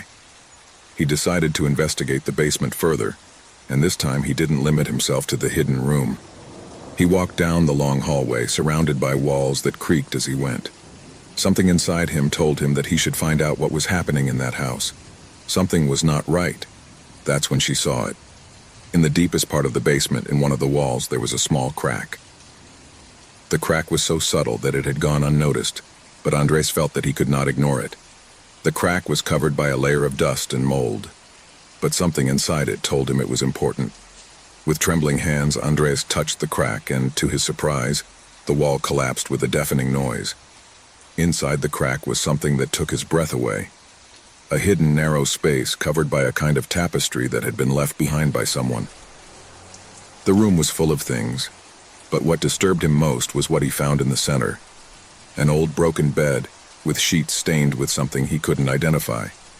Next to it, on a small table, was a notebook. The notebook was almost intact, with worn and yellowed pages. Andres opened it cautiously. Inside, the pages were full of scribbles. They were notes, but not just any kind of notes. They were full of descriptions about him, about his movements from the moment he had arrived at the house. The details were horrifying. Every room he had visited, every object he had touched, and most terrifying of all, the exact times he had done so. Handwriting became more erratic as time went on. In the last pages, the words began to become incomprehensible, but the last sentences she managed to read were clear. "I saw you arrive, I saw you enter. You will no longer run away." Andres stepped back, feeling as if everything around him began to close. Something was deeply wrong with that house, something that had been there long before him and had never left. Suddenly he heard a noise behind him, a whisper, low and sinister. When he turned, he saw a shadow sliding down the hallway. The figure was blurry, but there was something in his eyes that stared at him, as if it was waiting for him. Andres tried to run, but his legs did not respond. The feeling of panic took hold of him. He couldn't move, he couldn't scream. He could only feel the weight of fear taking hold of him. The figure slowly approached. She was tall, thin, with skin pale as ash and dark eyes like bottomless pits. The figure smiled, and Andres felt time stand still. The man in the basement had been watching him the whole time. He had been there in the shadows waiting for Andres to arrive. The house was not his. It never was. Andres tried to escape, but when he reached the basement door, the figure was there, blocking his exit. His breath was cold, and the darkness around him closed like a heavy cloak. The man in the basement whispered one last word, "Welcome." And with that, the door slammed shut, and the house fell silent.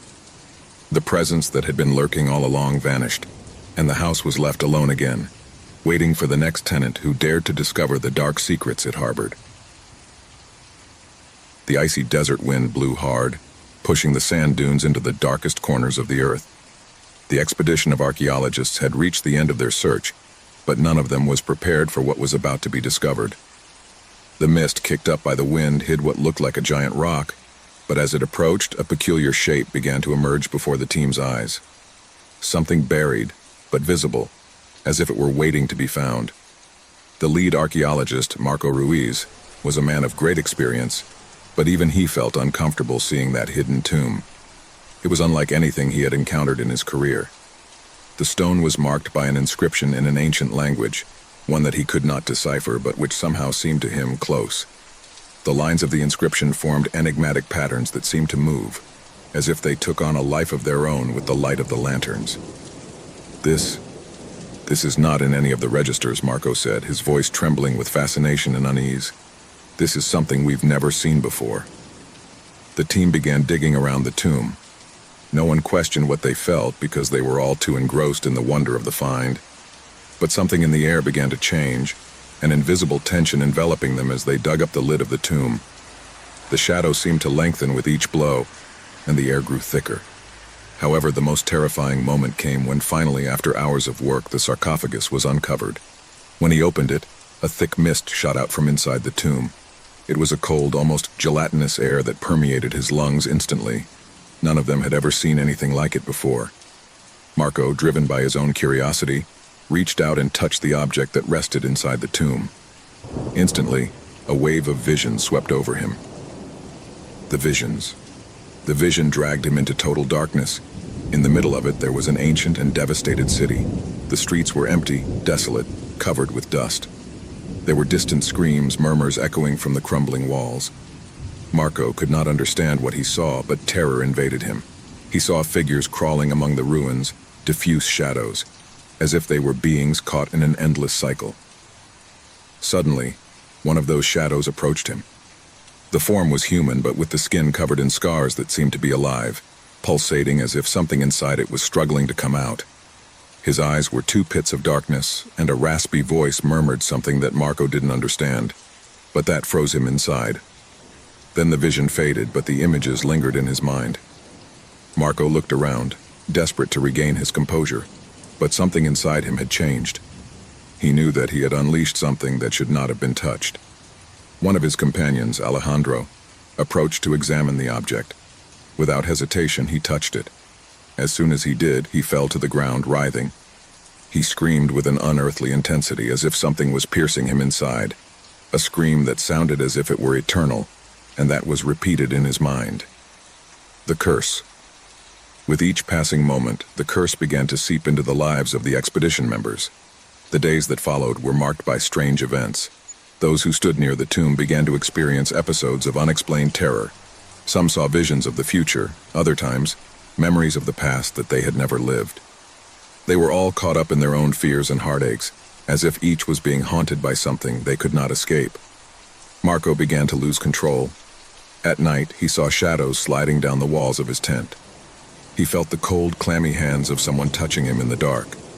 He heard whispers calling his name, voices asking him to undo what he had started. But he was doing it in a language he had never heard before. Worst of all, the shadows resembled the figures he had seen in the tomb, as if those entities were watching his every move. Each of the members of the expedition began to suffer the same. Alejandro could no longer sleep without screaming. Sarah, another of the archaeologists, saw her reflection in a pond, and when she looked at herself, she saw that her face was aged, her eyes empty, as if she had lived a whole life in seconds. The vision disappeared when he stepped away from the water, but the feeling of having seen his future remained. The terror began to overflow when stranger phenomena began to occur. In the middle of the night, everyone woke up feeling bitterly cold. The tomb, despite having closed, seemed to be emanating something, as if it were alive. The team members began to have vivid nightmares, all related to the vision of the desolate city, but more intense, more real. It seemed as if somehow the past was merging with the present. One night, Marco woke up suddenly, feeling a cold presence beside him. As he opened his eyes, he saw a being staring at him from the corner of his tent, a disfigured figure with glowing red eyes, watching him in silence. Fear paralyzed him, unable to move. The figure slowly stretched out his hand towards him, and Marco felt the heavy air almost as if he could touch it. The light from his flashlight flickered before going out completely, And in the darkness, he heard the murmur of voices intensifying. They were voices of despair, voices of the future, of the past, of all who had ever stood near the unmarked grave. Marco finally got up, but as he did so, he saw that his companions were no longer in the tent. The feeling of emptiness was overwhelming, as if everything I had ever known was fading away. The few survivors attempted to leave the site, but the curse had already spread beyond the camp's borders. The desert seemed to consume everything. Marco, exhausted and on the verge of madness, tried to reach a safe place, but the tomb had marked him forever. Finally, Marco found a way to break the cycle. He had to seal the sarcophagus again, close it forever. But in doing so, the vision that had tormented him for so long caught up with him for the last time. The ruined city awaited him, and with it the end he had unleashed. The moment he closed the sarcophagus, the future began to fade, and silence reigned. The tomb, however, would never disappear. The curse would remain, waiting for whoever would discover it again. The cycle would keep repeating until someone else touched the cursed object. And when that happened, the darkness would return, bringing with it terror and despair forever. The story of the nameless tomb would continue, waiting to be unearthed once again. The icy wind was blowing against the windows of the train. The darkness was absolute, like a blanket that covered the vastness of the landscape. No one was on board except her. A woman with a pale face and restless eyes, sitting on an empty seat, was looking out the window, looking for something in the nothingness that could give her an answer. Her name was Clara, and she had taken the train for reasons she could hardly remember. A call in the early morning, an urgent warning that had dragged her on this endless journey. It didn't matter that it was late or that the train was so strange. His destiny seemed unshakable. The train moved forward without stopping, through a desolate and gloomy landscape. The trees seemed to die in their wake, their shadows spreading like specters crawling over the frozen ground. The only light was the dim light that came from the train lamps, creating more shadows than light. Clara couldn't take her eyes off the window. Sometimes I thought I saw figures moving in the dark, but when I looked again, nothing was there. She thought that maybe fatigue was starting to get to her, that the endless hours on the train were confusing her. The sound of the train was constant, like a dull murmur, accompanied by the creaking of the rails that seemed to intensify as time passed. Across the aisle, Clara observed the closed doors of the carriages. Something in the air had changed, but he didn't know what. The feeling of being watched took hold of her. He got up from his seat with effort, his legs trembling from the lack of movement. He slowly walked down the hallway, his breathing getting heavier as he neared the end of the train. When she reached the last door, she tried to open it, but something stopped her. A cold, inexplicable hand rested on his shoulder. Clara turned quickly, her heart leaping from her chest, but there was no one there. The hallway was empty. However, the feeling of being accompanied by something or someone was still present, persistent and overwhelming. With a trembling sigh, he opened the door of the last carriage. The scene that unfolded before her was completely different from what she had seen in the previous carriages. Instead of empty seats and metal walls, the atmosphere became thick, as if the air was charged with dense energy. The carriage looked older, the timbers worn, the walls covered in mold. The train was no longer moving, but it was not stopping either. It was suspended in time. A shiver ran down his spine. Clara stepped back, and at that moment she heard a faint sound like a whisper coming from the shadows. Something was calling to her, something she couldn't see but felt deeply. Cautiously, he walked toward the center of the carriage, his footsteps echoing strangely, as if the sound were muffled by the invisible mist that filled the air. Suddenly the voice appeared. It was not a human voice, but a distant muffled whisper, as if someone were speaking from the bottom of an abyss. "Don't go," the voice whispered. "You can't leave." Clara took a step back, her body stiff with fear. The whisper seemed to envelop her, filling every corner of her mind. Faces began to materialize around him, ethereal figures emerging from the shadows. Some of them looked human, but their empty eyes and disfigured faces made it clear that they weren't. Others were just shadowy silhouettes without a defined form, but with a presence so overwhelming that the air itself became dense and heavy. What is this?" murmured Clara, trying to find her voice in the midst of the chaos. The atmosphere was getting thicker and thicker, as if something invisible was pressing on it, crushing it. The figures began to move, gliding towards her with terrifying slowness. "We can't rest," said one figure, his voice hoarse and broken. "The train never stops for us. We're trapped just like you." Clara tried to take a step back, but her feet did not respond. She felt as if the ground was swallowing her shoes, as if every movement was a struggle against an invisible force that held her prisoner. The figures around him whispered, repeating words he couldn't understand. And then a different voice, clearer and full of despair, spun her quickly. "Help me!" shouted an approaching figure. Clara could make out the features of a woman, her face contorted with pain and anguish. "Don't leave me here. Don't go, please." But before Clara could answer, the woman disappeared, vanishing like a mist. The air became even colder, and the presence of the spirits began to surround her, getting closer and closer. Clara felt the weight of his gaze, the weight of his untold stories. The train was still not moving, but time no longer seemed to exist. Nothing moved outside the car, just a perpetual void that stretched into nothingness. At that moment, Clara realized the worst. She was also a prisoner. The train never stopped, never got anywhere. She was also trapped in that suspended space between the past and the future, between life and death. The voices intensified, the whisper of trapped souls surrounded her. "Why don't you leave?" A shadow murmured in front of her. "We couldn't, but you can still get out." But Clara didn't know if there was still anything left out. She didn't know if there was anything beyond the train, beyond the station where she was now trapped. Was she dead? Was she alive? The faces of the dead watched her, waiting for an answer that she herself did not have. Fear invaded her, terror began to consume her, but something inside her told her that there was a way out, a way to escape. "Let me out," shouted Clara, her voice cracking with panic. "Let me go." The shadows came closer, touching his skin with cold hands. "You can't leave," they said in unison. "The train never ends. Time does not advance for us, but there's something you can do." Clara looked at them, her eyes full of tears, her heart pounding. "What do I have to do?" he asked in a trembling voice. One of the figures, that of the desperate woman, approached her. "You have to decide. Stay and be one of us, or move on and break the cycle. But you'll never be free without making that choice." The sound of the train began to change. It was no longer the constant rumbling of the rails.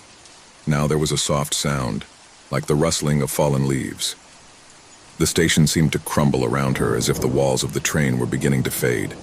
"Choose quickly," said another shadow, his voice broken and anguished. "The train is stopping. You'll never have this opportunity again." Clara, her heart racing, looked around. Shadows clustered around her, reaching out their hands toward her soul. Time seemed to dilate and compress at the same time. She closed her eyes and took a deep breath. He knew what he had to do. He couldn't stay there. He couldn't become one of them. I needed to get out. Suddenly, the train stopped. A deep silence invaded the space. The darkness around him slowly dissolved, and Clara found herself back at the station, the fresh air beating down on her face. She was no longer alone. The shadows, the ghosts had vanished, and the station had ceased to exist. The train had come to an end, but Clara had also left the last station behind. She wasn't trapped, and though terror had been his companion all this time, he now understood that he had chosen freedom. No matter what came next, she had decided to continue, and with that decision, the train and the fear disappeared forever. It all started one afternoon like any other. Joseph was at home, alone as always. He was a man of quiet life, nothing out of the ordinary. His daily routine consisted of working in his office, eating a light dinner, and sleeping early. He had left behind a relationship that had marked him, and now he lived in this house with an air of loneliness that comforted him. The walls of her home, though gray and somewhat worn, had something cozy about them. There was something about them that gave him peace, though he had never stopped to wonder what it was exactly. One day, as he was getting ready to leave for work, he looked at himself in the hallway mirror. He was adjusting his tie when, for a fleeting moment, something in his reflection made him stop. It wasn't something I could identify at first, just a flash, a shadow that seemed to move behind him, but when he turned his head, he saw nothing. He was alone. He didn't think much about it, attributing it to tiredness or lack of sleep. However, that night, while in the living room, he read an article on his mobile phone about strange phenomena in houses. The idea of the paranormal began to haunt his mind. The next time he passed by the hallway mirror, he saw the shadow again. This time it was more apparent. as if the figure of something was behind him, watching, stalking. But he did not move. Joseph took a deep breath, turned around, and found nothing but the normal reflection of his own face. From that day on, the shadow began to appear in every mirror in the house. On the bathroom mirror, on the small mirror on the dining table, on the mirror at the entrance of the house. It was always the same shadow, always following the same pattern, moving slowly, as if it had a life of its own. Each time Joseph looked at himself, the figure seemed to draw closer to him, as if it intended to reach him. At first, Joseph thought he was losing his mind. It was not possible. How could a shadow have a will of its own? And how could he move through each mirror in the house? But as the days went by, the shadow's behavior became stranger. In the bathroom mirror, he could see how the shadow seemed to lengthen, stretch towards him, as if he wanted to touch him. In the reflection of the hallway, the shadow was beginning to change shape. It was no longer just a dark outline. I could see how the shadow formed a human figure, but it was blurry, undefined. Jose began to feel observed. It didn't matter where I was inside the house. He could no longer escape his own gaze in the mirror, the shadow that stalked him from the reflections. Every time I walked into a room and saw the mirror, I could feel the shadow getting closer and closer. He was no longer sure if he was only seeing what his mind was suggesting to him, or if somehow that shadow was actually following him. One night, after having been at home all day, the shadow became more apparent than ever. As Joseph walked down the hall, he felt a presence behind him. It wasn't like other times, when she had felt that something strange was happening to her when she looked in the mirrors. This time, the feeling was more real. The shadow in the hallway mirror seemed to move on its own, swirling around him as if to catch him. Joseph backed away quickly, his heart pounding. He looked around, but there was nothing in the house that could explain it. He ran to the dining room looking for something that could make sense of it all. Fear began to take hold of him. He couldn't comprehend what was happening, but he couldn't ignore it anymore. That night, he couldn't sleep. He decided to stay in the dining room without taking his eyes off the mirror. The shadow appeared again, sharper, more defined, drawing closer and closer to him. He was a human figure like a specter, but with something dark about his being. The shadow seemed to be breathing, waiting for the right moment to move forward. Jose could feel the air getting heavier around him. Fear invaded him completely. He decided that he had to do something, that he could not continue to live with that presence, with that figure that stalked him from the mirrors. But when he looked back into the hallway mirror, the shadow was closer than it had been before. This time, not only was he approaching, but he seemed to be moving towards him in a violent manner. Joseph felt his chest tighten, that something strange was happening. It was as if the shadow wanted to trap him, to possess him. Terrified, he tried to run out to the door, but before he could open it, the shadow materialized. He was no longer a mere figure reflected in mirrors. He had crossed over into the real world.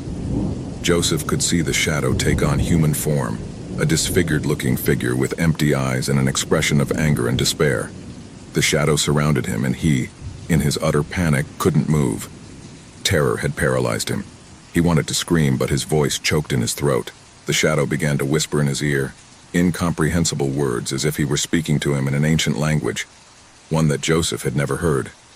Desperation invaded him completely. Fear had consumed him. He tried to back away, but he couldn't. The shadow kept him trapped. It was as if he were in an invisible prison that prevented him from escaping. The horror of what I was experiencing made everything even more real. The shadow not only followed him, now he touched him, brushed him with his cold hands, transmitting a feeling of pure evil. Joseph closed his eyes, trying to escape, but as he opened them, he realized that the shadow was completely above him. His hands were no longer cold but frozen, and they could feel him being dragged into the darkness from which he had emerged. Finally, the shadow absorbed him completely. There were no screams, no lights, no sign of life. Only the house remained silent. The mirror in the hallway, however, was still there, reflecting an empty image, that of an empty, gloomy room. From that day on, no one saw Joseph again. The house remained intact, but the mirrors never reflected the same again. In the hallway where Joseph had been trapped, the reflections were beginning to show a new figure, a shadow that moved slowly, waiting to be seen by the next one who dared to approach the mirror. The curse of reflection continued. In that home now there was only the echo of a dark presence silently waiting for the next victim to fall under its influence. No one knows what really happened to Joseph. What is clear is that, from that moment on, the shadows in the mirrors would never again be something innocent. Because sometimes what the glass reflects is not just a reflection, but something much more terrifying, something that can no longer be discarded by the human eye. The small village of San Esteban, nestled in the mountains and surrounded by the thick forest, seemed a quiet place. The stone houses, the red-tiled roofs, and the cobbled streets gave a feeling of serenity, almost from another time. However, beneath that apparent calm, something dark and fearsome had stalked its inhabitants since time immemorial. Every evening, when the sun began to hide behind the trees and the cool night air began to fill the streets, a bell rang in the village church. It was not a normal bell. Its sound did not announce the time, nor did it call for prayer. Every time the bell rang in the air, someone in the village died. No one knew how or why, but everyone knew that the sound was an omen. A death was about to come. The bell was the soul of the people, the dark conscience that kept the balance of fear. The villagers knew this, and though superstition had plagued them for generations, none could escape the unease of hearing its chime. The bell, with its deep, dull sound, was a sentence, and everyone lived under its shadow. Among the inhabitants of San Esteban, no one dared to ask too much. No one wanted to investigate the origins of the bell, for it had always been said that anyone who tried would meet an even more gruesome death. However, that apparent tranquility, the resigned acceptance of fate, was going to be upset one autumn afternoon. That afternoon, the town was full of rumors. The bell had rung louder than usual. No one remembered hearing such a brutal ringing or so often. For some, the sound was so heartbreaking that houses shook. One woman, Araceli, felt the air thicken, as if the atmosphere itself was saturated with something more than fear. His hands twitched as he heard the deep vibration of the metal. His mother, who had always been very superstitious, had told him stories about the bell. He had always said that sound was a reflection of what would happen, and that the louder it was heard, the more imminent death was. That same night, when the shadows were already lengthening in the streets and the trees were rustling in the wind, Araceli walked home, quickening her pace. At first he thought it was his mind playing tricks, but as he approached the edge of the village, he saw a stooped figure, standing, looking toward the church. He was a man of the people, Javier, known for his solitary character. His face was distorted, his eyes fixed on the horizon, unable to look away. "Javier," Araceli called him. "Are you okay?" The man did not react. He didn't seem to hear her. Then a shudder ran through Araceli's body when she heard again the bell ringing. It was a long, deep sound that seemed to resonate in his bones. It was the harbinger of death. Javier's figure began to move slowly as if he were shedding an invisible weight, and with each step he took, his eyes seemed to lose their focus. Darkness enveloped him. Araceli, horrified, approached cautiously. It was then that he saw Javier's hand tremble in the air, as if he were looking for something that did not exist. Javier's scream was the last thing Araceli heard before the bell rang again. Once again the bell rose, and with its echo, death took its form. Javier fell to the ground like a broken wrist as his body began to be claimed by the darkness. Someone had died, and the people, as always, did not know how or why. From that night on, things began to change. People began to see shadows they couldn't explain, murmurs that crossed the streets in silence. No one could be sure they were safe. The inhabitants of San Esteban knew that when the bell rang, death was near, but they never expected that this closeness would become more palpable than ever. Every time the bell rang, someone disappeared. Children no longer played in the streets in the evening. Adults were rushing to close their doors and windows. No one wanted to be next. No one could predict who would be the next to fall. The bell resounded so loudly that it felt as if its echo pierced the bones. There was no peace. There was no hope. People started talking. Some said that the bell had been cursed since its creation. Others believed that someone from deep within the church had invoked a dark force to punish the people. The most superstitious said that the bell would only be silent when all the inhabitants of San Esteban were dead, one by one. And as if it were a sign, a new wave of panic quickly spread through the village. Some tried to flee, but those who did never returned. The roads around St. Stephen's seemed to close behind them, as if an invisible veil separated them from the outside world. People who ventured too far did not return, and those who did were empty-eyed, as if they had seen something that could not be explained. Finally, a group of brave people decided to face the unknown. They went inside the church to investigate the origin of the bell. Araceli, distraught but determined, joined the group, wanting to understand what was happening. They couldn't sit idly by while death took away more and more people. What they found inside the church was more terrifying than anyone could have imagined. The bell, suspended in the air, seemed to radiate a dark energy, as if it were alive. No one dared to approach. The bell, its metal blackened by the passage of time, vibrated gently. The walls of the church creaked as if something was about to break. The clocks of the church, without any explanation, marked the exact same time, the hour of death. At that moment, Araceli felt a presence behind her. He turned quickly, but all he could see was an imposing shadow, a masked figure emerging from the darkness. The bell, now fully resonant, emitted a thunderous sound that made the ground beneath his feet tremble. One by one, the brave ones fell, as if the air itself had become poisonous. Araceli was the last to be left standing. As the echo of the bell echoed in his chest, he realized that death was not something that could be avoided, that the bell was not a mere instrument of warning, but the very face of death. The figure that had stalked her, the shadow that had watched her for so long, slowly approached. "It's too late for everyone, child," whispered the shadow. Before Araceli could react, the bell rang for the last time. A shudder ran through her body, and an unsettling peace enveloped her. The last bell rang in the air, and with it, the fate of San Esteban was sealed.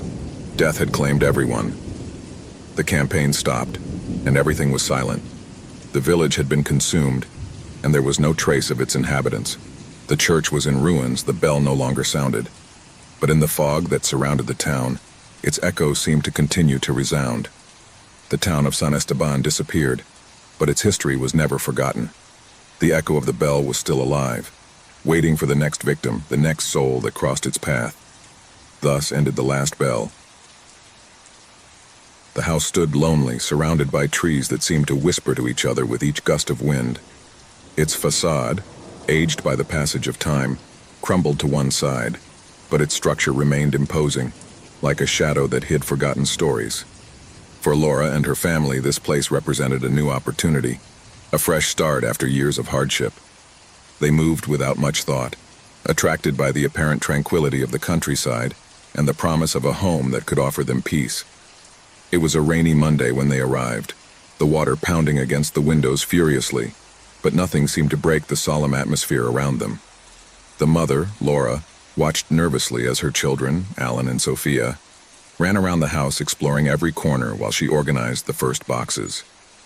The air smelled of old wood, but despite the humidity that permeated everything, the house seemed to have a presence of its own, something that could never be ignored. The first hours passed without any notable incident.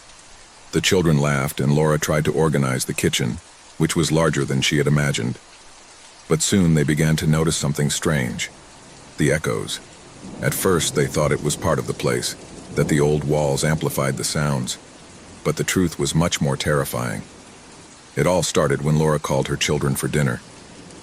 "Alan, Sophia, dinner is ready," he shouted from the hallway. But what he answered was not the voice of his son or daughter, but a deep, guttural voice that seemed to come from the walls themselves. "Laura," the voice whispered, but it wasn't she who was listening to it. It was an alien voice, deep, ancient, that slipped through the house like a shadow. Laura thought it was a joke, but her children's eyes widened when they heard the answer. "Did you hear that?" asked Alan blankly. Laura tried to calm the children, assuring them that it was just the sound of the house, but as the days passed, the echoes began to become more persistent. At first, the voices only repeated what was being said, but soon they began to alter the words. "Laura, look for what you forgot," he whispered once, while Laura, alone in the library, turned slowly at the bewildering message. What had I forgotten? I couldn't remember. The echoes began to take on a more tangible form, as if the voices could see something she didn't. As she explored the house, she found old photos in the attic, faded images of people she didn't know. One of the portraits caught his attention, a man with a grim expression looking toward the camera with eyes full of despair. The house had secrets, and the echoes were just the beginning. One night, while the family was having dinner in the dining room, Sophia asked something that made the air freeze. "Mom, "Mom, who is the man in the attic photo?" he asked innocently. Laura felt a chill run down her spine. She hadn't mentioned anything about the photo. "What man?" he muttered, but before he could ask, the voice of the man in the photo spoke in the dining room. "Look at what you're hiding." Panic gripped Laura, but she still tried to rationalize what was happening. The voices were echoes, nothing more than that. But every time someone spoke, the echoes responded, and over time they began to reveal darker secrets. The man in the photo, the voice whispering in the night, began to put together pieces of a strange puzzle. That house had not only been his refuge, but also his prison. Laura began to investigate the history of the house, but the more she investigated, the more terrifying the revelation became. The house had originally been built by a man named Samuel, a hermit who had disappeared without a trace, but not before he had committed terrible acts. He had used the house as a refuge for those he had recruited from other nearby villages. No one knew for sure what was going on within the walls of the mansion, but the echoes, the whispers of those who had passed by, had never been extinguished. One night, while Laura was sleeping in her room, something strange happened. The echoes grew louder and louder, more intense until they began to transform into heart-rending screams. "Help, help me!" shouted a female voice, and Laura woke up breathing heavily. He got out of bed trembling and walked down the hall. In the mirror at the entrance, she saw her reflection, but she was not alone. Someone else was there, a shadow that vanished before he could scream. That same night, Alan and Sophia began to have nightmares. They woke up sobbing, terrified by the voices that spoke to them from the walls. "We are here with you," whispered the voices, as if they were trapped in the place. It wasn't just a game. It wasn't just an old house. They were trapped in something much bigger, something darker. Anxiety was building up in Laura. As the days went by, the echoes began to reveal more personal, deeper things. "Your mother is in danger," the voices whispered to Sophia, and then to Alan before they could tell Laura. Something was crumbling in the walls, and she could feel it. One day, Laura returned to the attic and found something that left her cold. A small old leather notebook, full of words written in dark ink. The words were written in a hurried manner, with palpable desperation. It was Samuel's story, but it was also his family's. He had invoked a dark covenant, one that bound him to the house forever, and to all those who moved there. He had used his own children. He had done horrible things to them, and the echoes were their trapped souls, doomed to repeat their cries eternally. Laura tried to destroy the notebook, burn it, but the echoes increased in intensity, and the voices began to scream louder. "You can't escape," said the voices, ringing in their ears, filled with hatred and despair. When she tried to flee with her children, Laura realized that the house would not let them leave. The doors slammed shut, the windows were tightly sealed, and echoes filled every corner. At that moment, the family understood the truth. The echoes were not only voices that responded to what they said. They were voices that revealed what had happened in the house, the sins committed by those who had lived there before. And now the family was caught in that same curse. Laura, in her desperation, tried to remember everything she had learned about the house, about the pact that had bound souls to those walls. But there was no way out. The voices increased in intensity, filling the house with a deafening roar. "They're here to stay," the final voice rang out, and with one last cry of terror, Laura and her family joined the echoes. The House of Echoes had claimed its last victim, and the voices continued to repeat their secrets, eternally trapped in the walls of that forgotten mansion. Daniel's apartment had always been his refuge, a place where the stillness of the night offered him the calm he needed so much after a tiring day. A space where shadows seemed to whisper secrets that only lonely people could understand. He had lived alone for years after the separation from his wife, and although loneliness sometimes overwhelmed him, he had learned to live with her. Life had lost its luster, but at least it remained stable. One night, as he was getting ready for sleep, Daniel noticed something strange. The digital clock light, which always flickered in the darkness of his room, seemed even dimmer than usual. Everything in the apartment was the same. The furniture in place, the TV off, the fresh air seeping through the cracks in the window. Everything seemed normal, but there was something unsettling in the air. Something I couldn't identify. He settled under the covers and closed his eyes, waiting for the dream to come as usual. However, that night something different happened. A whisper, low and barely audible, seeped into his consciousness. He thought it was a dream at first, but when he tried to ignore it, the voice became clearer, closer. Daniel. The sound of his name, so clear in the gloom, made his skin crawl. It couldn't be possible. No one else was there. He got up quickly, looking around, but the apartment was empty, in complete silence. Even so, the voice persisted, slipping into his mind. Daniel, you know what you did. A shiver ran down his spine. His heart began to pound, pounding his chest like a frantic drum. What was this? It couldn't be a hallucination. The voice sounded real, tangible, as if someone was in the room with him. He looked around, but there was nothing that could justify what he was hearing. The voice continued, this time with a deeper, more hissing tone, as if coming from the walls themselves. You know what you did, and they will remind you. Daniel turned on the light from the bedside lamp, looking for a logical explanation. A dream? No, this was different. The feeling in his stomach was that of a real, palpable threat. The voice, although he couldn't see where it was coming from, seemed to come from everywhere at once. He tried to calm down, but the words echoed in his mind like an endless echo. The next morning, Daniel tried to ignore what he had experienced. He told himself that it had been just a nightmare, a manifestation of his tired mind. But that same night, when darkness took over her apartment again, the voice returned, stronger this time. I'm watching you, I always have. Daniel got out of bed with instinctive speed, feeling that the temperature in the room had dropped drastically.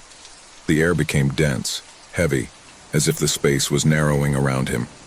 There was no rational explanation that could be offered for what was happening, and fear began to take hold of him. He wondered if his sanity was beginning to crumble, if he was losing control of his mind. "Who are you?" he shouted, his voice trembling. The answer came in a whisper, but this time it was different. The voice not only spoke, but seemed to come from inside his own head, like an alien thought invading his personal space. You know what I did, don't you? How did you forget me so easily? The words struck his mind with such force that he fell to his knees. The voice seemed to come from a place I couldn't comprehend. His thoughts became cloudy and the sense of panic intensified. Doubt began to sow deep roots in his mind. He remembered the separation with his ex-wife, the decisions he made, the mistakes he made, but none of that seemed enough to justify the terror he felt. An idea began to form, with fear taking over his thoughts. Could this voice, this entity, be something related to his past? Something I had tried to escape from all those years? But the voice seemed to know everything, more than he wanted to admit. The next night, as darkness fell on the apartment, the voice returned with overwhelming insistence. Daniel couldn't take it anymore. He picked up his phone and called a friend, but the call dropped before he could say anything. Panic overwhelmed him. He was alone, completely alone. Daniel, do you want to know the price of your decisions? The room was cold, the air thick and stuffy, as if he were drowning in the presence of something he could not see. The furniture, the walls, the ceiling seemed to close in on him. Each shadow seemed to lengthen unnaturally, and the light from the lamp flickered faintly. The voice began to laugh, a low, guttural laugh seeping into his brain. The feeling that something was watching him, lurking around him, became unbearable. Daniel felt as if something was dragging him along, something dark that took hold of his soul, squeezing it, making him relive his worst fears. You can't escape. You never can. Suddenly the sound of footsteps echoed in the hallway. They were slow, heavy steps, as if someone were walking with deliberate calm, approaching his door. Daniel's mind began to fragment. The voice continued to whisper, but he could no longer distinguish between reality and the nightmare that had taken hold of his mind. He got out of bed, but his legs didn't respond well. Anxiety dominated him. His breathing was agitated, and fear had paralyzed him. When he tried to open the door to get out, something stopped him. The door was locked from the outside, and a cold, invisible hand seemed to hold it firmly. You know what you did. Remember? The voice was much closer now. Terror seized him. His mind struggled to find a way out, but the shadows, thicker and denser, seemed to close in on him. He couldn't run away from his own darkness, from his own memories, from the decisions he'd made that were now in some way condemning him. Suddenly the door opened with a blood-curdling creak. Daniel took a step back, watching in horror as the figure of a woman appeared at the entrance. His eyes were empty, lifeless, and his face was a mask of pain and suffering. The woman walked toward him with terrifying slowness, as if every step she took was a sentence. Do you remember me, Daniel? It was as if the voice that had been harassing him for so long had finally taken shape. The woman in front of him seemed to be a manifestation of his own demons, his own guilt. Fear completely paralyzed him as the figure advanced toward him. He tried to scream, but his throat was closed and he couldn't make a sound. "Do you remember me, Daniel?" The voice repeated, this time louder, deeper, more terrifying. With a cry of despair, Daniel fell to the ground, his mind finally collapsing under the weight of the terror that had haunted him for so long. The woman leaned over him, her empty eyes fixed on his, and at that moment, Daniel understood. She was his ex-wife. The figure stared at him, smiling with an expression that mixed sadness and revenge. Before he could react, darkness completely enveloped him, and the last thing he heard was his own voice, whispering from somewhere inside his mind, "I told you, you can't escape." The room fell silent and the light went out. The shadows returned to the place where they had always been, but this time the dark presence had won. Daniel never woke up. Years ago, archaeologist Enrique Martinez had dedicated his life to the study of ancient cultures. Since he was a child, he had been attracted by history and vanished civilizations. He had traveled continents, unearthed secrets, and unraveled enigmas. But what awaited him that afternoon at an excavation in a remote South American village would surpass anything he had seen before. An old legend circulating in the local community told of a reliquary, an object of ancient power that possessed the ability to unleash the worst of horrors. In the village, they called it the Reliquary of Death. No one dared to approach the excavation area for fear that the dark forces would awaken. However, Henry, with his insatiable desire for knowledge and his skepticism about such stories, ignored the warnings and decided to delve deeper into the search.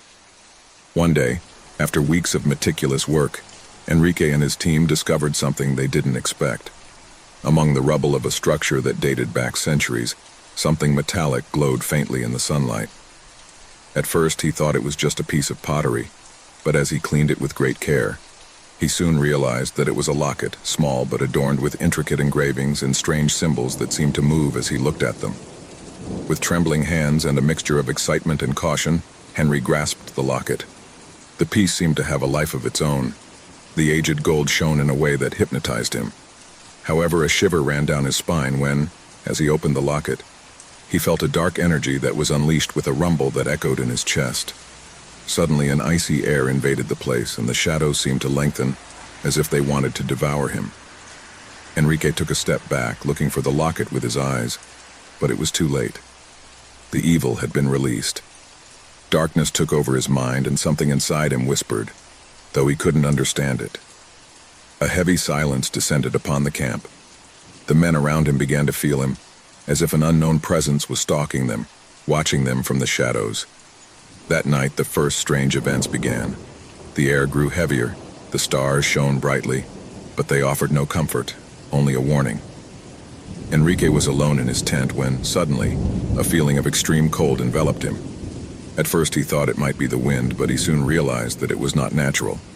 The light of his flashlight flickered, then went out, and in the darkness he could hear a low, deep whisper, like the murmur of voices rising from the bowels of the earth itself.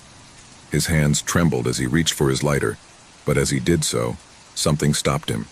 A pair of red eyes flashed in the darkness, watching him, looking at him with terrifying intensity. Enrique felt his heart racing, terror running through his skin. He tried to scream, but his voice choked in his throat, as if an invisible force was oppressing him. His eyes drew closer and closer until Enrique felt that he was about to be dragged into that darkness. The vision suddenly faded. The store returned to calm, but Enrique knew that it had not been a dream. Something had changed inside him. The locket had not only released an evil force, but it had also left a mark on his soul. The next day, he tried to continue his work, but the atmosphere grew denser each time he approached the locket. The men in the camp began to abandon the excavations, terrified by the manifestations of the paranormal that happened every night. The voices whispered louder, and the shadows seemed to move unnaturally. Many of the workers said they saw shadowy figures slipping into the corners of their eyes. Some even began to fall ill inexplicably. A couple of days later, Enrique began to experience horrible nightmares.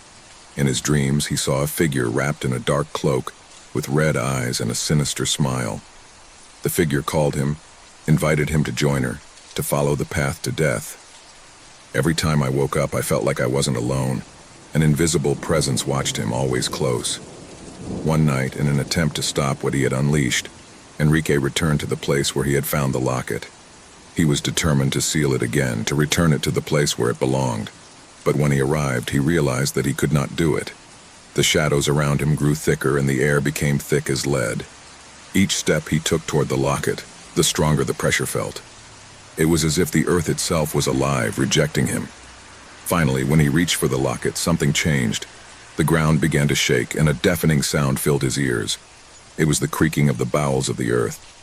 Suddenly a figure materialized in front of him, shrouded in absolute darkness. He had no face, just an endless shadow. His voice echoed in Enrique's mind. "Do you think you can stop the inevitable? Do you think you can escape the fate that belongs to you?" Enrique tried to take a step back, but his body was unresponsive. The figure surrounded him, and darkness took over his being. The screams of his fellow diggers, who had returned in search of answers, coalesced into the air, echoing in his mind like a distant echo. Then, everything vanished. When Enrique woke up, he was in a dark place, surrounded by shadows. I didn't know if he was alive or dead, but it didn't matter. The reliquary had already fulfilled its purpose. He had unleashed the evil he had sought so much. The terror was complete. The story of Enrique Martinez disappeared from the face of the earth. No one knows what happened to him or his team. The records of the excavation were destroyed and the reliquary never reappeared. Some say that echoes of their cry can be heard when the moon is full, echoing through the air as a warning to those seeking ancient objects with desires for power. The reliquary of death is still waiting in some hidden place for whoever dares to unleash terror once again. It was a dark and cold night when, after hours of driving on desolate roads, David finally saw the lights of the forgotten hotel. He was alone on the journey, and the road seemed endless. The thick fog that covered the landscape gave him a sense of deep isolation, almost as if the world had disappeared. The hotel sign, covered in dust and rust, flickered faintly with the yellowish light coming from a lamp that seemed to be on the verge of going out. However, at that moment, David did not hesitate to stop his car. The cold penetrated his bones the instant he got out of the vehicle. There were no signs of life in the vicinity, only the sound of the wind blowing dry leaves. He walked slowly toward the hotel, feeling a strange writhing in his stomach, but forced himself to ignore it. He needed a place to rest, and this was the only establishment visible for miles around. As I entered, the atmosphere was charged with a silence so deep that it seemed to devour any sound. The reception was empty, but the door closed behind him with a thud, as if something was waiting that couldn't come out. The only light came from an old lamp that dimly illuminated a dusty staircase. Footsteps echoed on the creaky wooden floor as he made his way to the counter. A peculiar-looking man appeared from the shadows. His face was pale, with sunken eyes and a strange smile that could not hide his discomfort. Despite his unsettling presence, the man was kind to offer him a room. "A single night, right?" he asked, his voice as soft as the whisper of the wind outside. David nodded, feeling the discomfort of not being able to see the receptionist's face well. He was handed the key to room 23, which appeared to be the only one available, and the man pointed to a door in the dark hallway. Without thinking too much, David headed there. As he walked, the feeling of discomfort grew, as if the corridors of the hotel were alive, watching him, waiting for something. The door to room 23 creaked as it opened. Inside, everything seemed to be covered in a layer of dust and dirt, but the bed, somewhat rickety, was made, which gave him a strange sense of tranquility. On the bedside table, an oil lamp emitted a soft light, as if someone had left everything in its place, ready to receive it. David put his backpack on the floor and sat up on the bed. He decided not to think about his thoughts anymore and lay down, staring at the ceiling as he listened to the incessant creaking of the wood under his weight. The wind was howling outside, but nothing seemed out of place, at least for now.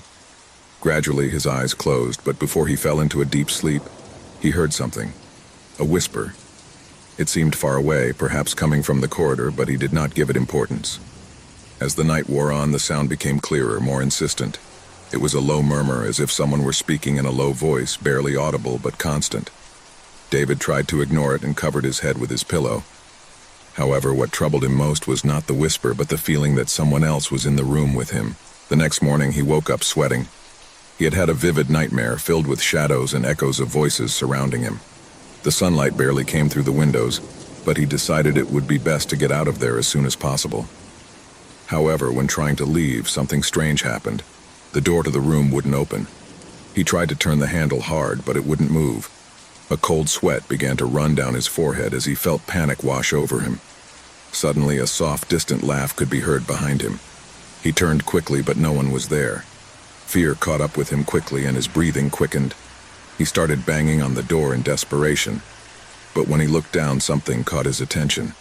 On the ground there were footprint marks as if someone had walked there. They were large and heavy, and seemed to vanish into thin air as if they had never existed. The atmosphere in the room felt denser, and a shudder ran through his body as he saw footprints begin to form around him. The door slammed open, leaving him with his heart racing and his body tense with fear. A dark corridor awaited him. A corridor where the shadows seemed to move strangely, as if they were watching his footsteps.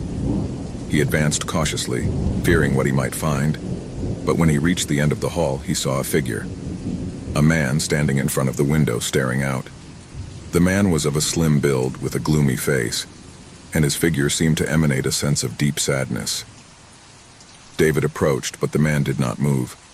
When he was close enough, the man spoke without turning. "Did you stay overnight?" he asked, his voice soft, like a whisper lost in the wind. David nodded, not knowing what to answer. The man turned it around slowly, and that's when David saw it right. His face was marked by scars and wrinkles, but the worst thing was his empty gaze, as if his soul had been ripped from his body. The feeling of terror enveloped David, and he felt a shudder in his spine.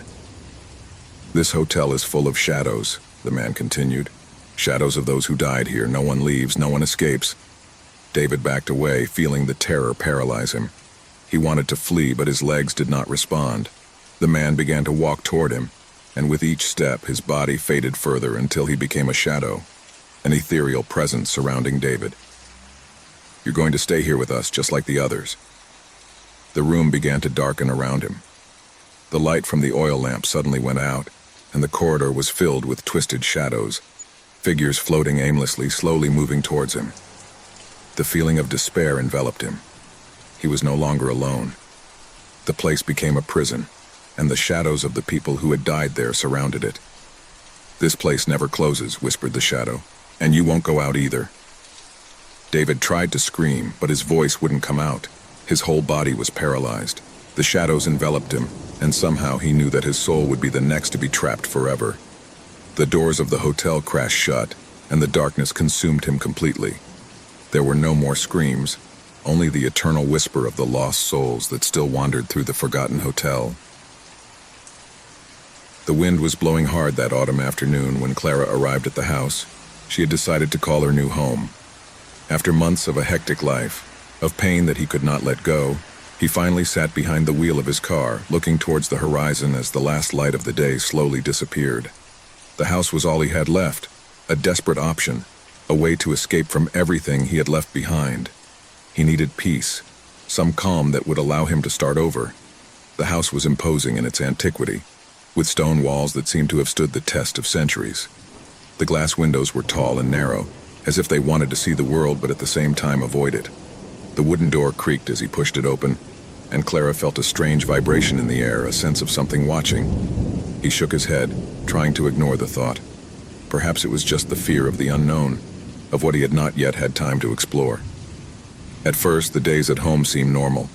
Clara spent her mornings unpacking and cleaning, getting used to the noises of the old house, the creaking of the wood under her feet, the wind whispering through the cracks in the windows. None of that troubled her. But one night, everything changed. She was lying on her bed when a murmur under the door of her room woke her up. At first, he thought it was the wind, but then he made out words. Those were his own words. He heard fragments of a conversation that he did not remember having, phrases that sounded familiar, but that he did not know where they came from.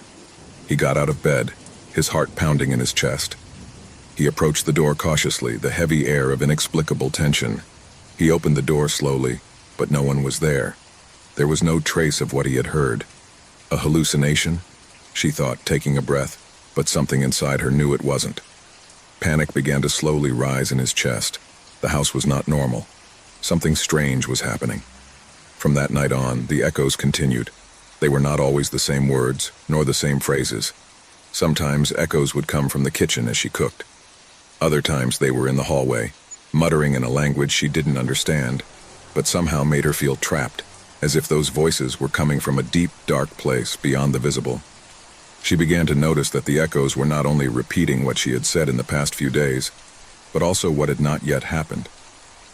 One afternoon, while cleaning the windows in the main room, she overheard a conversation that left her cold. It was his own voice speaking to someone, but that someone wasn't there. Clara felt as if the ground under her feet was crumbling. In the echo, he could clearly hear his own words saying something he had never said, a phrase he had not yet predicted. "This is just the beginning. What is to come is much worse." She tried to ignore it, to think that maybe she was just scared, but each time the echoes became clearer, more terrifying. And worst of all, they were not only talking about the past, but also about the future, about events that had not yet happened, but that somehow she knew, as if she had already lived them. The noises increased, filling every corner of the house, but the worst of all was that I couldn't escape them. They were in every room, in every corner. The echoes of his own life, his thoughts, his fears, his conversations, all floating in the air, waiting to be heard. In the early morning of a day that she did not know if she had arrived or if she was still part of the nightmare, Clara heard something that paralyzed her. It was a complete conversation, a conversation between herself and another voice, a voice she didn't know, a masculine voice, soft but authoritative, and every word he uttered was like a sharp knife, poking his mind. The voice asked her something that left her cold. "Are you ready to face what you have unleashed?" Clara got out of bed, feeling the weight of fear taking over her body. Something was terribly wrong with that house, something I couldn't comprehend.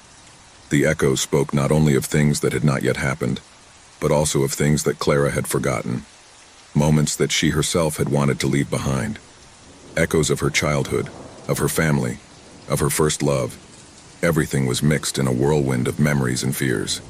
The house seemed to know her more than she did.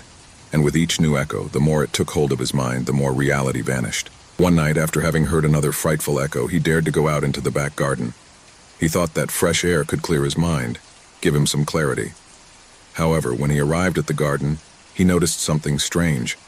The shadows of the house seemed to stretch longer than they should, as if the night itself had warped around it. Clara felt a shudder run through her body, but she couldn't go back. I was trapped, but I didn't know why. Suddenly, the echoes became more intense, closer. It was as if the house was alive, breathing through those murmurs. The male voice spoke to her again, this time with greater force, with more power. "The house has collected all your emotions, your fears, your deepest desires. Nothing you do can escape. This is your prison. You can't run away from yourself." Fear enveloped her completely. Clara began to run, but she could not escape. Every step she took, the echoes followed. The walls of the house seemed to close in on her as if they were absorbing her. Memories and voices melted into hellish chaos, overflowing her mind, drowning her. The house wouldn't let her go. She couldn't get rid of her. Finally, Clara found what she had been looking for, the way out. She ran towards the front door, wishing with all her soul for it to be over. But upon getting there, the door closed on its own, as if it was being pushed from within. The walls rumbled with distorted echoes, and Clara knew at that moment that she could not escape. The house had completely absorbed her. The house was already part of it.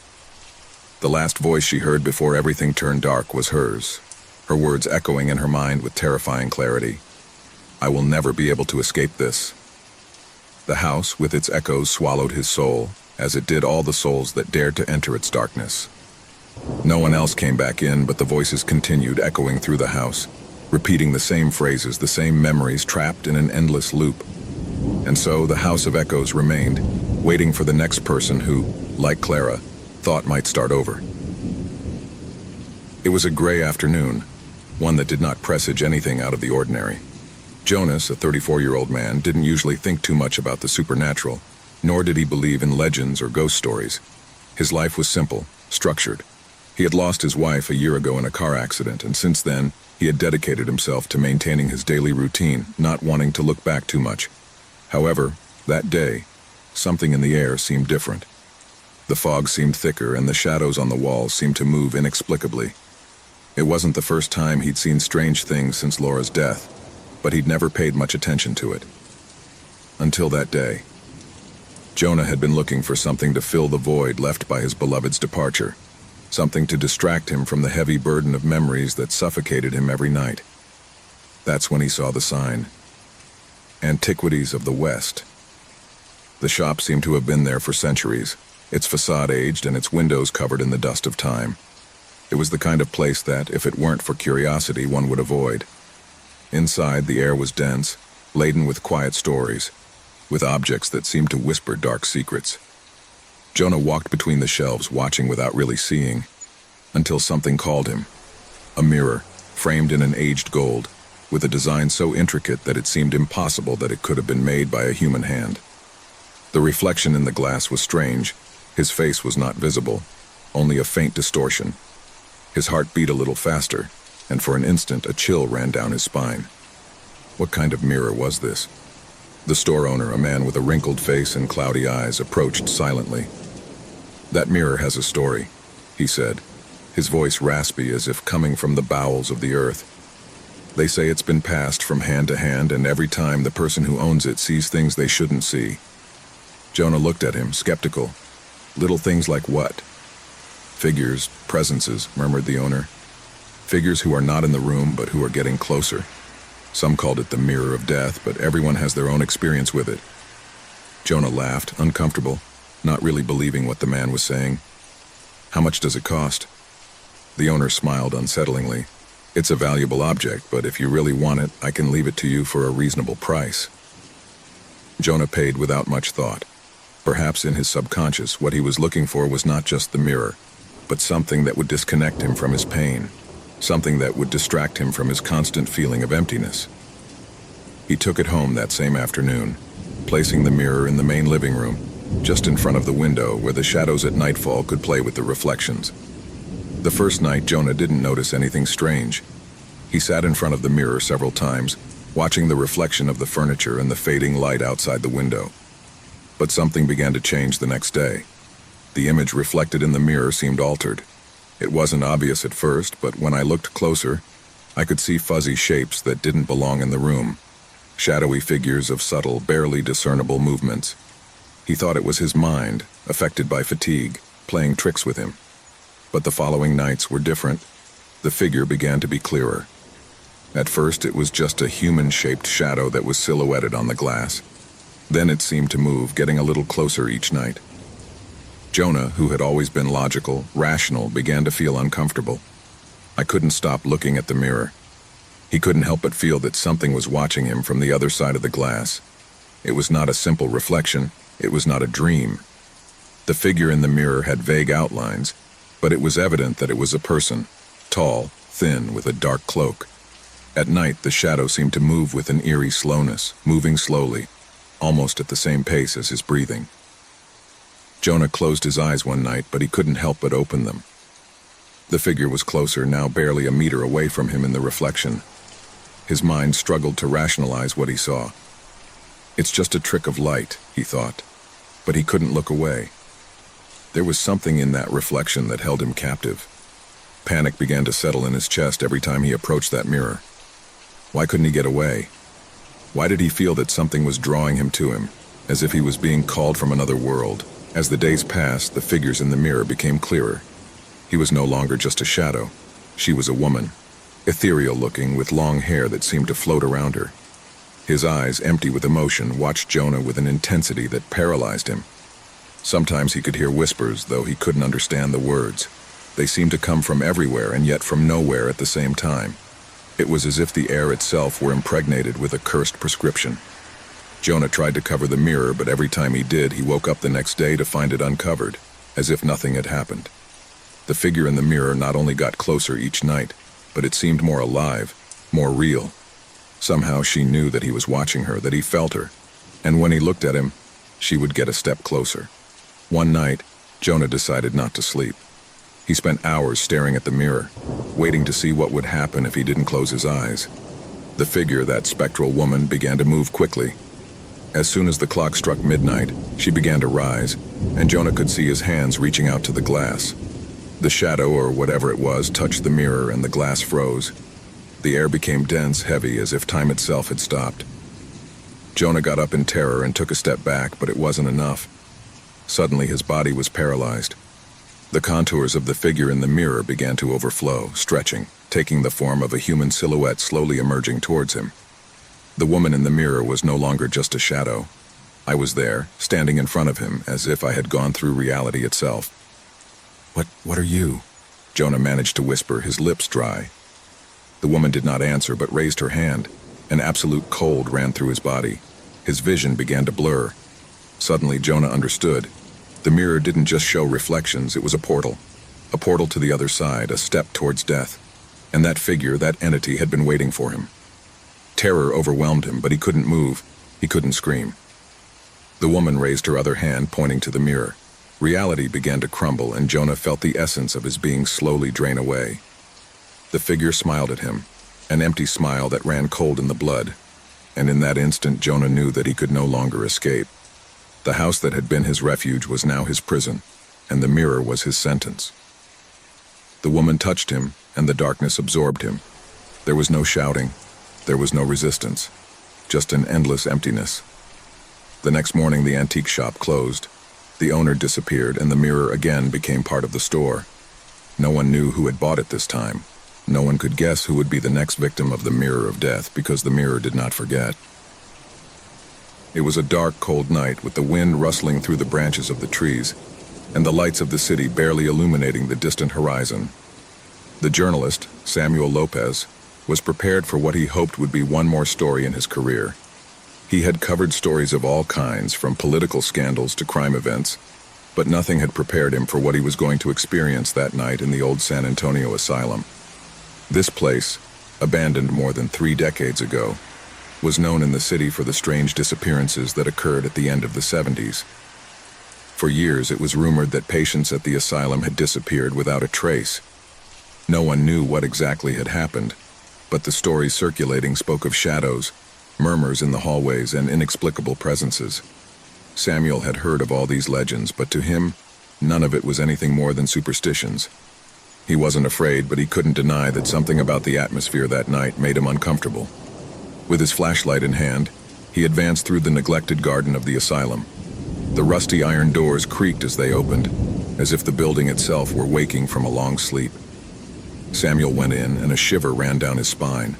The air was heavy, dense, as if something else was breathing in that place. The empty corridors greeted him with an overwhelming silence, broken only by his own footsteps echoing on the creaky wooden floor. The asylum had an eerie atmosphere, with worn walls, broken windows, and doors that seemed to be waiting to be opened. Every corner of the place was covered in dust, but there was something else, something I couldn't identify. Samuel kept walking, his flashlight illuminating the damp-covered walls. I was looking for something. Evidence, clues, anything that could explain the disappearances. He had read all the available reports, but nothing indicated that there was a clear culprit. What was said was that the patients who disappeared had never been found, and the stories about their last moments varied. But they all agreed that something or someone was behind those disappearances. As he went along, Samuel began to notice something strange. In each corridor he walked, he felt a slight pressure in the air, as if something was watching him. At first, he thought it was his mind playing tricks due to the natural fear he felt in that place. But soon the sensations became more intense. The sound of his own footsteps began to distort, as if something else was walking beside him, even though no one was around. Suddenly, he stopped in his tracks. His breathing accelerated and his heart began to pound. In the darkness, something was moving. A soft, almost imperceptible whisper reached his ear, something like a, "Go away." But when he turned to look, there was nothing. The flashlight trembled in his hand, but his mind remained steady. He told himself that he must continue, that he was an experienced journalist and that nothing could scare him. However, as he made his way through the corridors of the asylum, things began to get worse. The air grew denser and darkness closed in around him. Every time he turned a corner, he felt that something was following him, something sliding behind him, barely perceptible. Each creak of the building seemed more ominous, and the echo of his footsteps was now mingled with inaudible whispers coming from all directions. In one of the rooms he found, an old wooden door opened with a low creak. Samuel pushed her cautiously and went inside. The room was empty, but in one of the corners there was an abandoned wheelchair covered in dust and cobwebs. On an impulse, Samuel approached her, moving her slightly. It was then that he saw it. A shadow, dark and elongated, slid down the wall, moving rapidly. Samuel watched her, paralyzed. It wasn't a shadow cast by his flashlight, but something else, something he couldn't identify, but which filled him with a visceral terror. A shudder ran through his body. The air seemed to become even heavier, and a pressure in his chest made him breathe heavily. The feeling of being watched intensified. He turned toward the door, but it slammed shut, echoing throughout the building. Samuel tried to open it, but it was locked. Something or someone was catching him in that place. Suddenly he heard footsteps behind him, soft but steady, getting closer and closer. He turned around, but there was nothing. Only the darkness and his breath that resounded in his ears. However, the steps continued. The sound was clear and close. It was not his imagination. Something was following him, something moving with him, adjusting to his movements, waiting for the right moment to catch him. Fear began to take hold of him, and for a moment he thought about giving up, about running away, but something kept him there, an invisible force that kept him anchored to that place. Suddenly a soft, raspy voice whispered in his ear, as if coming from deep within the asylum. "We know what you fear, what you have come for. You can't escape us." Samuel felt a chill run down his spine. The voice was charged with indescribable evil, and it made his skin crawl. It was as if the very walls of the asylum were speaking to him, as if the whole building had a life of its own.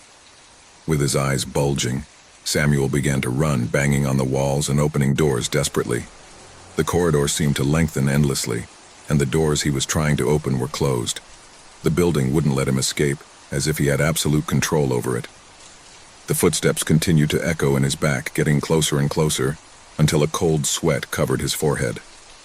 Reaching a staircase at the end of the hallway, Samuel hurried upstairs, but something stopped him. A shudder ran through her body as she noticed that the shadows around her seemed to lengthen and take shapes, human figures, but distorted, deformed, as if the souls of the missing patients had been trapped in the asylum. The shadows stretched towards him, his invisible arms trying to touch him, to grab him. A cold hand touched his shoulder. Samuel screamed, but no sound came out of his mouth.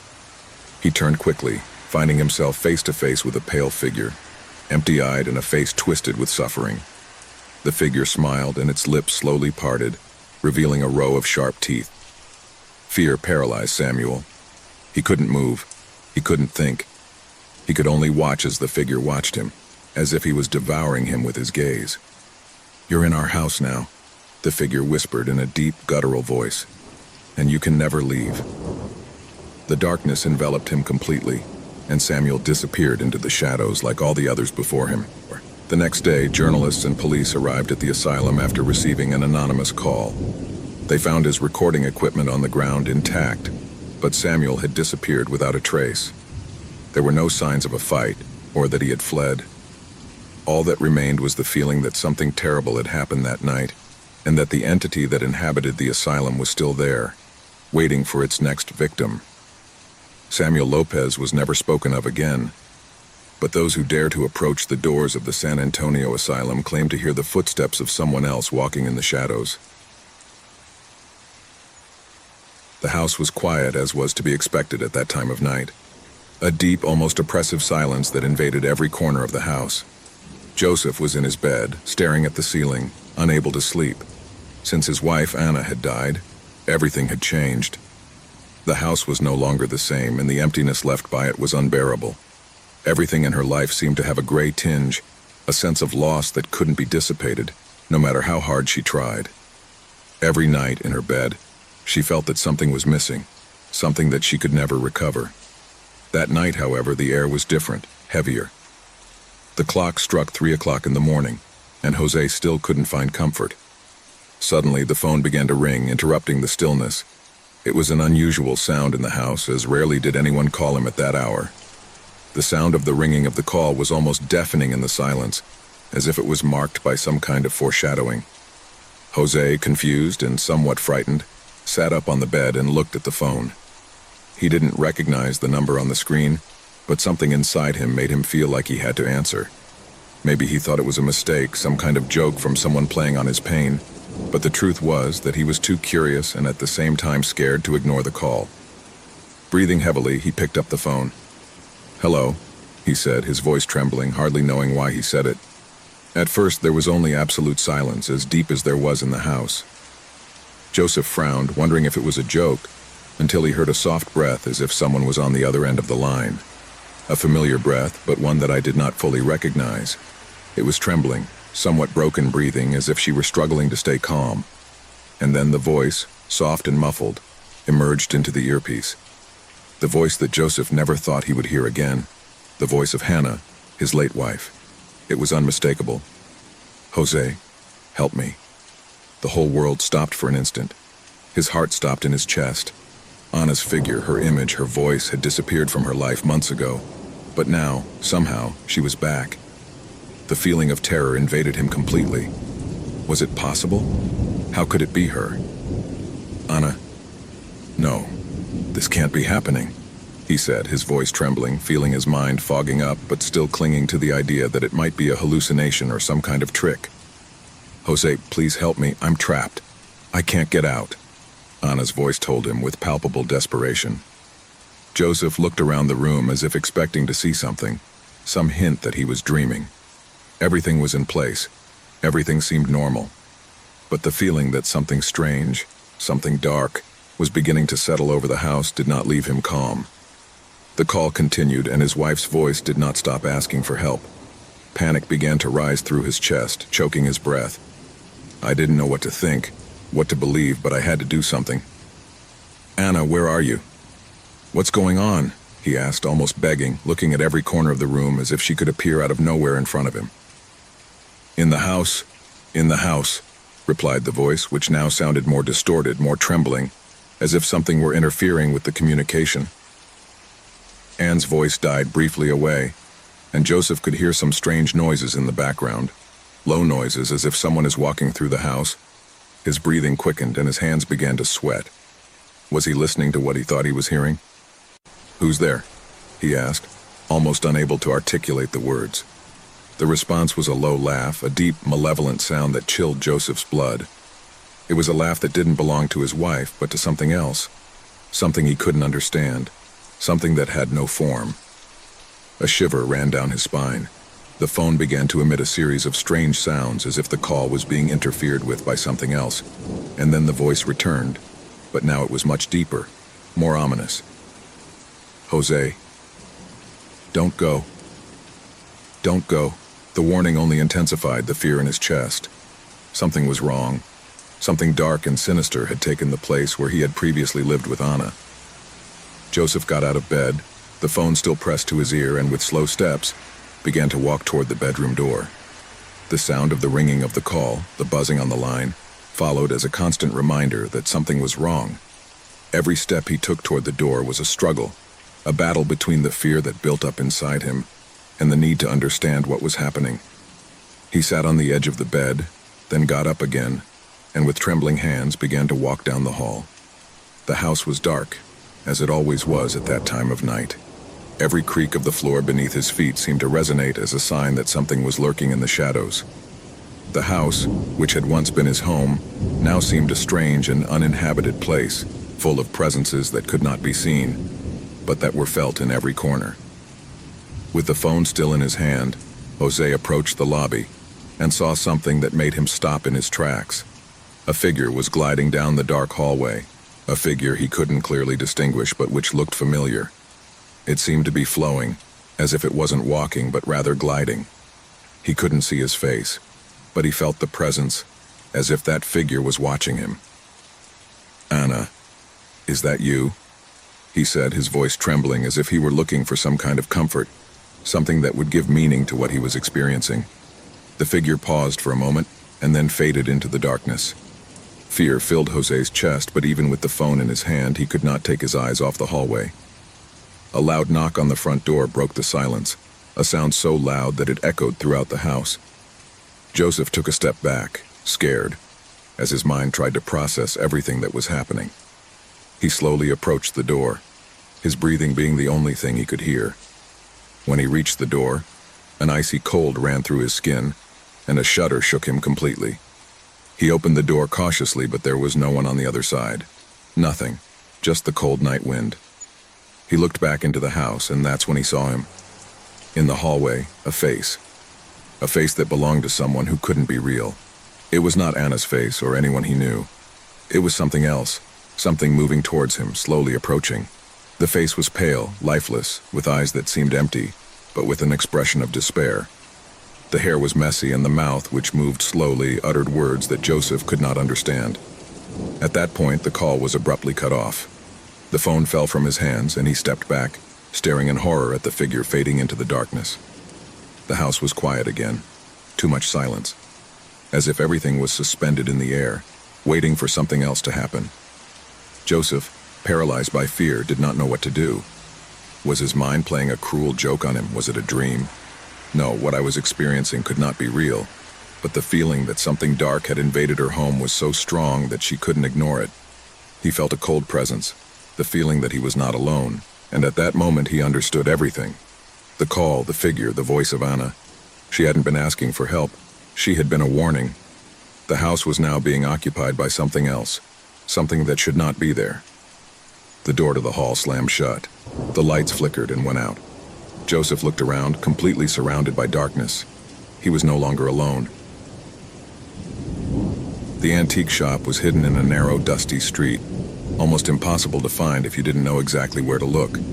The display cases were full of dusty objects, old and forgotten in appearance, which had survived the passage of time without being appreciated, destined to fall into the oblivion of future generations. However, in the midst of the darkness of that store, there was a piece that seemed to glow with a subtle yet unsettling glow. Gabriel, a young art collector, had come to the shop after hearing rumors about an old painting that was said to have an intriguing history.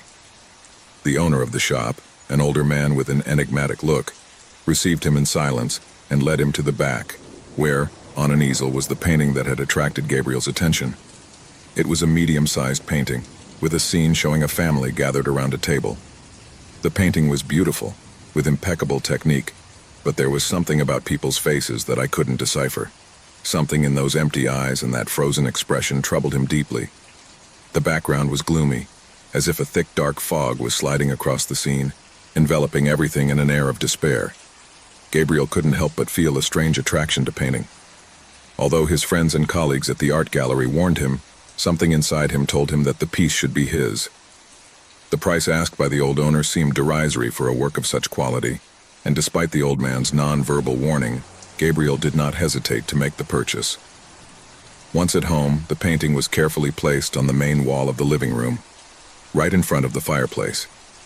That same night after dinner, Gabriel sat in front of the painting, observing the details, trying to understand what made the work unsettling about it. The image attracted him, enveloped him, as if the painted figures were trying to speak to him, to call him to something beyond the canvas. The first change occurred during the early morning, when moonlight filtered through the windows and reflected on the canvas. Gabriel, still awake, stood up at the sound of a slight creak, as if the painting itself were moving. He looked up at the wall where the paint seemed to have changed slightly. The figures in the painting were no longer in the same posture. The woman who was sitting on the right of the table, smiling at the painting, now seemed to be staring at Gabriel. His eyes had become darker, deeper, as if that woman's gaze was watching him directly through the painting. A shiver ran down Gabriel's spine. He tried to rationalize what he had seen, thinking that perhaps the light and shadow played tricks on his eyes. But as the days went by, the alterations in the painting became more noticeable. Every night the scene was modified, albeit in a subtle way. The faces in the painting were beginning to show more distressed expressions. The figure of the man in the center, which at first seemed a reassuring figure, began to distort. His face lengthened, as if the painting were taking on a life of its own. Gabriel began to notice that, even though the figures seemed inert during the day, every time he turned off the lights, the eyes of the characters in the painting seemed to move towards him. One night, while studying the painting, something even stranger happened. The scene was completely altered. The painting family was no longer gathered around the table. Instead, the characters seemed to be facing each other, their faces disfigured by terror. The man in the center of the table seemed to be screaming, but he made no sound. The figures were surrounded by a thick fog, as if the painting itself was being swallowed by something dark and ominous. Gabriel felt trapped in a nightmare. He began to see shadowy figures reflected on the surface of the canvas. I couldn't take my eyes off the painting, but at the same time I felt a growing sense of anguish. He decided to research the history of the painting, looking for any clue as to its origin. However, what he found only plunged him further into mystery. There were no records of that work, nor of the family portrayed in it. The only thing he could find was a hidden note on the back of the painting that read, "Darkness takes away what it touches." This note, written in an ancient calligraphy, appeared to be marked with a red stain, as if it were blood. One afternoon, when returning from work, Gabriel found the painting completely changed. The scene had advanced. Now it showed the characters in what seemed an even more disturbing scenario. A fire was burning behind the family, consuming the scene in total chaos. The woman's figure, which at first seemed to be the calmer figure, was now wide-eyed, her hands raised as if trying to scream, but not audibly. Gabriel was indescribably attracted to painting, but at the same time an unbearable terror seized him. One night, as I was looking at the painting through a dim light, something worse happened. The figures began to move in the painting. The woman on the right, the one who originally looked so calm, slowly raised her hand to the surface of the painting. Gabriel took a step back, trembling. A shrill scream echoed through his head, a sound of despair and pain. Suddenly, the woman's figure began to slowly fade away, as if she was being absorbed by the fire at the bottom. Every time I looked at the painting, something else changed, something creepier. The characters were no longer only horrified, but seemed to be suffering, as if the painting was taking their lives. Gabriel began to feel a presence, something that slipped behind him, watching him as he looked at the painting. I couldn't escape that feeling that I wasn't alone. Then something even more terrifying happened. During one of his sleepless nights, Gabriel woke up with a feeling of tightness in his chest. He looked at the painting and saw something he had never imagined. One of the figures in the painting, the man sitting at the table, had disappeared. Instead, he was himself staring from the canvas. The painting had captured him. Terror seized him. Gabriel tried to move away, but his eyes could not stop looking at the painting. The man in the painting, now with his face distorted, began to slowly move towards the edge of the painting, as if he was trying to break through the canvas. Gabriel jumped up, but the figures began to lengthen and twist, emitting whispers that echoed in his mind. The worst of all was when one of the figures began to call him by his name.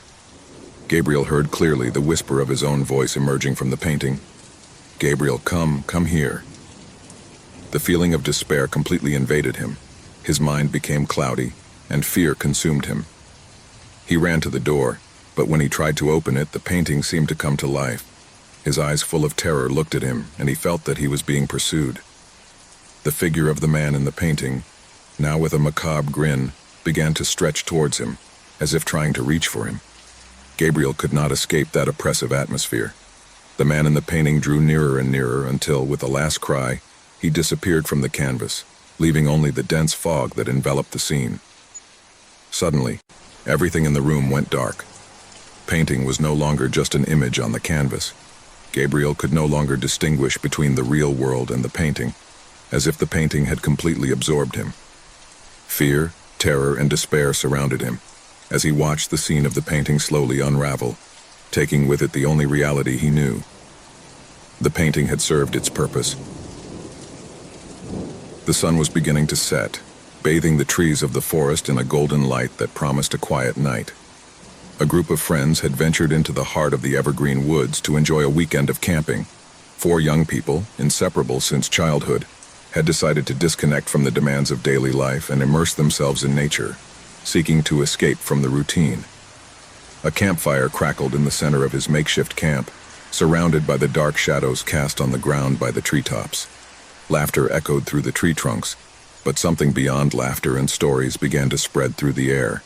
It wasn't a palpable sound or a clear omen, but friends were beginning to feel it.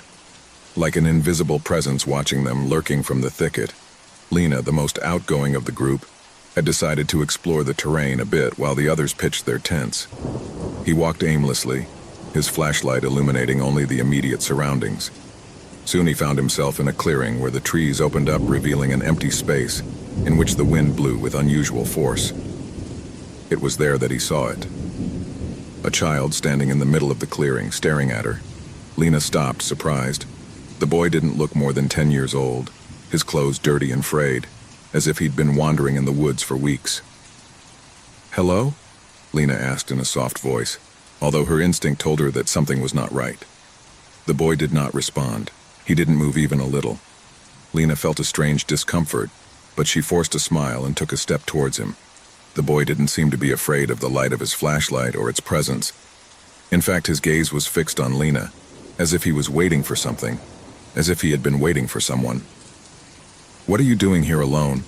Lena asked, not knowing why, but feeling like she had to ask. The boy just moved his head back and forth slowly. Lena felt the air become denser, as if something was oppressing her. His breathing quickened as he stared at the boy's eyes, which seemed too empty to be from such a young child. "You should go back to your friends," Lena murmured, feeling the discomfort take over her body. At that moment, the boy began to slowly walk towards her. Lena, caught between the desire to help him and the growing fear that gripped her, took a few steps back. His flashlight flashed with every step the boy took, and before he could react, the boy disappeared into the trees, as if he had never been there. Lena stood still, her mind struggling to comprehend what she had just seen. He ran back to camp. When he arrived, he found his friends sitting around the campfire, apparently calm. But something in the air, something in their eyes had changed. "Everything is fine?" Mark asked him, the most serious of the group. "I saw a child in the woods," Lena said, her voice trembling. "He was alone. He seemed lost. But something wasn't right. I don't know how to explain it." "A child?" Ethan said, arching an eyebrow. "Are you sure what you saw?" Lena nodded, but her words didn't seem to fully convince her friends. However, the concern on their faces indicated that the idea that something strange was happening was already in their heads. They decided that it would be best to stay close to the camp and not go further into the forest that night. The hours passed slowly, and darkness took over the place. The sound of the wind moving the leaves of the trees created an unsettling sound, while the campfire continued to burn weakly. But it was when the clock struck midnight that terror began to grow among them. A loud bang, as if something heavy had fallen nearby, made everyone rise with a start. The light of the campfire trembled as the wind seemed to increase in intensity. Everyone looked silently at the edge of the camp, where the darkness seemed even thicker than before.